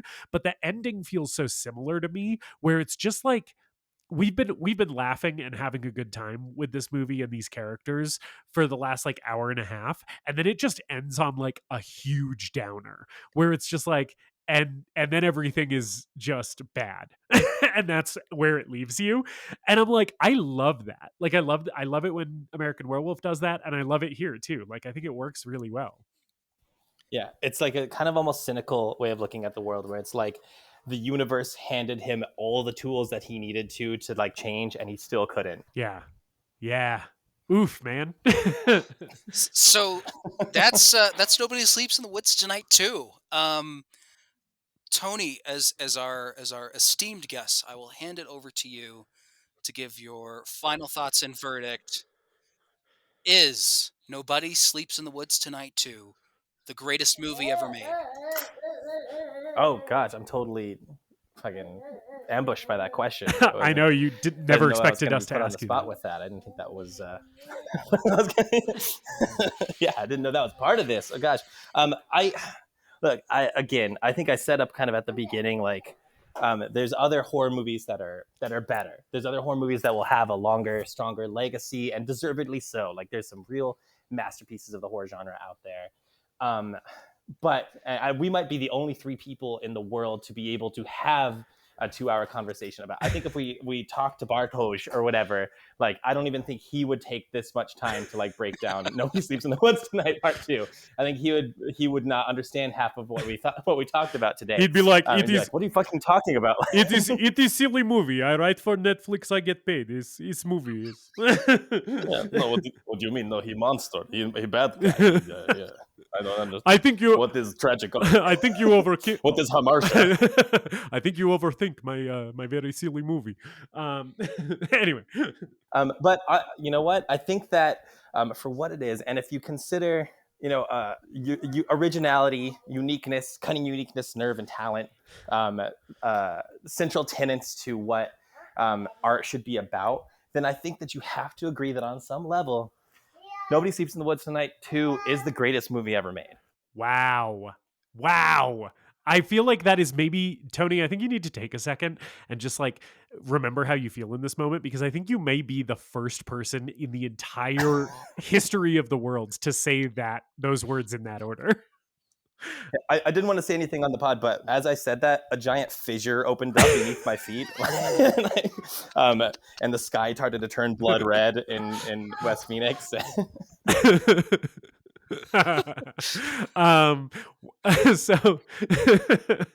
So usually I go next, right, David? That's how this usually works. Yeah. Do you want to go next, or should I go next? How do you want to do this? You go next, David. I'll go last. Okay. David. Yeah. David. Is Nobody Sleeps in the Woods Tonight 2 the greatest movie ever made? Here's the thing. I think when it boils down to it, we can talk about what makes the greatest movie ever made. I have my little spiel at the top. We went into more detail about it in our very first episode. At the end of the day, it's an instinctual feeling that you have while watching a movie that this is the greatest movie ever made. There's nothing else that matters right now. Cinema will not top this. So with that being said, I did not have that feeling during Nobody Sleeps in the Woods Tonight 2. It's a fun movie. It's a creative movie. There's a lot here that works for me. Again, I don't understand why it had such a negative reaction that it did. I highly encourage everyone to see it. I also had like kind of a rough viewing experience this morning while trying to watch it. Like the quality on my computer wasn't very good. I was dealing with internet issues. I kept stopping to try to see if I could figure things out on my end. It was a whole deal. So maybe on a rewatch, my opinion would improve. I am going to say that Nobody Sleeps in the Woods Tonight 2 is not the greatest movie ever made. But if you got to the end of this podcast somehow, even though we told you not to, fucking boot up Netflix and watch this movie. I don't want to give Netflix money, but watch this fucking movie. It's a lot of fun, and I think more people should see it. Justice. Yeah. Firm but fair. Yeah. Justice. Is Nobody Sleeps in the Woods Tonight 2 the greatest movie ever made? Whew, boy. So similar to David, I kind of take this often as an instinctual thing on this podcast where I'm just like, okay, while I'm watching it, if I have that gut reaction or that thought springs to mind where I'm like, I am watching just the greatest movie ever made. Like nothing, no other movie is going to be able to give me the feeling that this is giving me right now. Like if I'm taking it strictly off of that, I, like David, didn't really have that moment in this movie. And I think that part of that is because I was trying to figure it out. And I think it's a movie that maybe benefits from you not trying to figure it out. So I think weirdly, even though this movie has like nods to slashers and homages to some classics of the genre, I sort of feel like having seen a bunch of slasher movies sometimes works against you when watching this movie, because you're trying to think ahead of the movie and you're not appreciating what it's doing in the moment as much, which is kind of a double-edged sword of it integrating so much kind of like meta commentary and homage to the genre, right? That being said, I didn't have that gut feeling or that thought during the movie itself. However, as we're talking through it, like this conversation, I feel like is almost coloring my opinion on the movie and making me feel sort of a different type of way about this than I did while I was sitting on my couch watching it a little bit ago. And as we've been talking, I went into this podcast being like, there's a couple negative things I'm going to call out. And I kind of didn't call them out because I was having too much fun talking about everything that I liked in this movie and everything that it did well, right? And so I'm sort of like, I'm at a little bit of a loss here, kind of like I was with in our About Time episode. And I think I tried to take a cop out there that I'm not going to try and take here. Where I was like trying to qualify it, being like, it's the best of this type of movie ever made, right? And I'm not going to try to do that because it's a binary choice and that defeats the entire conceit of the podcast. What I am going to say is that I have never seen another movie like this, and I don't think there is another movie like this. And that is such a rare feeling to have when watching a movie in 2023, when cinema has been around for over 100 years. And I think for that reason alone, this is the greatest movie ever made, because nobody's ever made something like this. And I don't think anybody ever will again. And I'm like, it's so singular. Like, how am I gonna, so much of me is in this movie's corner. I'm rooting so hard for this movie because I love what it's doing. And I wish more people would take risks like this. I gotta be honest. I thought I was gonna be alone on that one. You know what? So. Fuck it. To be fair, Tony, when we started the podcast, I thought you were too, and I came around, man. I'm totally with you, Justice. I think for me, I was like trying to separate my reaction after watching the movie and also let the conversation influence me and guide me a little bit. It is a binary choice, because there is a part of me that, man, there's this battle that's going on between what's in my heart and what's in my head. And I think what's in my heart is Nobody Sleeps in the Woods Tonight 2 is the greatest movie ever made. So I'm going to revise my answer and say that it is. This is unprecedented. I know. A live turnaround. I think it's just like, yeah, I think I didn't have that instinctual feeling, but thinking about it, talking about it with you guys, I wanted to make that, make it known that I did love this movie and I was struggling with how I felt about it, but because I didn't have that instinctual reaction, I wasn't going to give it that. And I even have it written in my notes here in all caps, no. And then my additional critiques here, but I'm going to throw that out the window for the sake of spreading the pure joy that I had watching this film, and try to decrease some of the toxic negativity that I've seen around the internet about this beautiful film in which two mutants find love and sexual bliss. Nobody Sleeps in the Woods Tonight 2 is the greatest movie ever made. I'm changing my answer. Definitively, 3 for 3. We are fully aligned on this. Can I do that? Did I ruin the podcast by doing that? No, you can. I think reversals are allowed. I think conditional, like the conditional type of thing that I tried to do, like on the About Time episode, isn't allowed. But I think a full reversal is allowed. Sorry, go ahead, Tony. Yeah. Well, I think it's like what Justice was kind of saying. Like, you kind of want to root for this movie, especially in light of just like having like a 1.8 average on Letterboxd is like so unfair that, I mean, I think that we're all kind of like, leave my mutated adult son alone kind of like somebody deserves to call this movie the greatest movie ever made at one point in its sad little life. Like, yeah.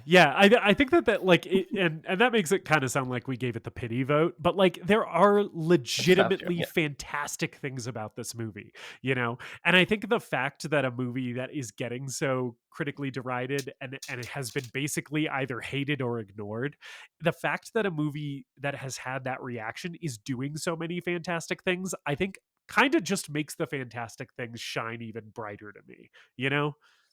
It's the Last Jedi of low budget Polish horror movies. Everyone who hates this movie hates it for the wrong reasons. Yes, they're all wrong and stupid, and we are smart and right. This movie is a Nazi sympathizer. Oh man. Oh, Tony, thank you so much for bringing this movie to us. I'm so glad to have this discussion with Thank you guys. Yeah, man. We bow at the altar of your schlock, man, because this this is something that I probably never would have discovered otherwise, and I'm so glad I've seen this movie. Yeah, this is. Oh, man, it was so much fun to be part of this. Like, I'm so grateful for you guys to give me, some time to talk about it, and like, you guys have such a fun podcast. I love listening to it every week, and I'm so excited to like kind of see where you guys go from here on it. It's great. God bless you, man. Thank you. Thank you so much. We'll have you back for Maniac Cop. Maniac Cop mentioned. Maniac Cop mentioned. It's decided. Go ahead. I will give you the platform for the next few minutes here. Let the people know what's going on in your life. Plug anything that you would like to. I'm an elementary school theater teacher, so I don't really have much going on in my life, but my wife is the artistic director of Mesa Encore Theater in Mesa, Arizona. So if you're in the Phoenix Valley area, definitely come check it out. They have a really fun season going on. They're going to do Little Shop of Horrors next. She just directed a really sweet portrayal of like 25th Annual Putnam County Spelling Bee, which is very nice. And they are like a community theater who is actually really trying to be like community focused. And I have a lot of gripes about like the community theater scene and like what community theater has been doing for the last, 100 years or so, and that it's kind of had its priorities wrong. And ever since she's taken over there, she has tried to really kind of turn things around as best as she can in confrontation with the kind of what society is hoping from and expecting from her. And because she's doing things so new and different, it's getting some pushback, and it is kind of struggling a little bit, I think. So I would be awesome if you're somebody who is looking to kind of support progressive practices in theater and support people in theater getting what they deserve and getting what they're worth. And you are looking for a fun show, then come check out something that Mesa Encore is doing. Hell yeah, that's awesome. Yeah, and I wish you and her both the best. Her in that venture, because I know firsthand how kind of challenging the world of local and community theater can be, and how sometimes there are personalities who are resistant to change, and also it's just hard to get your ideas traction and hard to get people out to see stuff. So like huge just support from us in terms of what she's doing there, because I think that sounds so awesome, and also to you too, because I know that being in a relationship with someone who's pursuing something that is that they're both passionate about, but that is also challenging, being in a support role to that person comes kind of with its own challenges and stuff, and so much love and appreciation to both of you. Well, thanks, man. That means a lot. Like, I can't really say anything about contributing to it, because I mean, fucking on my side, like I did my first general audition in like 7 years the other day, and it didn't even get a call back. So like, on one hand, she is like running a theater company by herself. On the other hand, I'm like still at like the stage of like they just didn't appreciate my talent. Well, we appreciate your talent, Tony. So thank you so much for coming on the podcast. We greatly appreciate you bringing this movie to us, and we had a great time talking about it. So, and yeah, like David said, we'll pencil you in for Maniac Cop, because I have never seen that movie and I must. So yeah, we'll look forward to that. So yeah, David, on this podcast, what are we talking about next week? So we are concluding the first annual Halloween Horror-thon, which just is our word for talking about horror movies in October like every other fucking podcast does. And that does not, I want to make it clear, it does not mean that we're not going to talk about horror movies in months that aren't October, because we both love them. You will be getting horror movies from us year round, gentle listener. But next week we are concluding this this series with Trick or Treat from 2007, directed by Michael Dougherty, the horror anthology movie. With Trick or Treat with the R in the middle. There's a billion movies called Trick or Treat. So I want to specify but this is the anthology one from, David said, like 2007. It's the one with cute little Sam, little Pumpkinhead guy. And isn't he just such a... Oh, sorry, Pumpkinhead is a spoiler. Oh, God. He's a burlap sack head. Forget I said pumpkin. Cut this out. But yeah. It's a metaphorical pumpkin. It's a metaphorical pumpkin. There's no... The friends we made along the way. There's no real pumpkin. But yeah, the little guy in the burlap sack with the lollipop. So that's what we'll be talking about next time. Yeah, and I've never seen it. And this will be our last episode of the Horror-thon before Halloween, so it'll be just in time for you to really get into the Halloween spirit. So we hope that you will join us for that. Thank you guys so much for tuning in and listening. As always, be sure to spread the word about the podcast, and we hope you all have a good one. And Tony, will you join us for our sign-off? Yeah, absolutely. If I remember. All right. we just call our listeners dipshits. We just say later dipshits. That's the whole thing. Yeah, Yeah, okay. Yeah, it's real simple. All right. So and be the one guy who said fuckwads. we might consider a pivot to fuckwads at some point. But for now it's dipshits. So yeah, that's it for this episode of The Greatest Movie Ever Made. Later. Dipshits. It's almost time, kids. The clock is ticking. Be in front of your TV sets for the Horror-thon. We hope you enjoyed this episode of The Greatest Movie Ever Made. Please remember to leave us a rating and a review, and to subscribe to the show wherever you listen. We appreciate you supporting the show and spreading the word. Tell your friends to listen, tell your enemies to listen, tell your mom to listen. If your neighbor has an unsecured Bluetooth speaker, connect to it and play an episode. You can follow us on social media at TGMEM_podcast. And if you've got a movie that you want us to talk about, send us an email at thegreatestmoviepodcast@gmail.com. Okay, that's all for now. We hope you beautiful people all come back next week for another episode.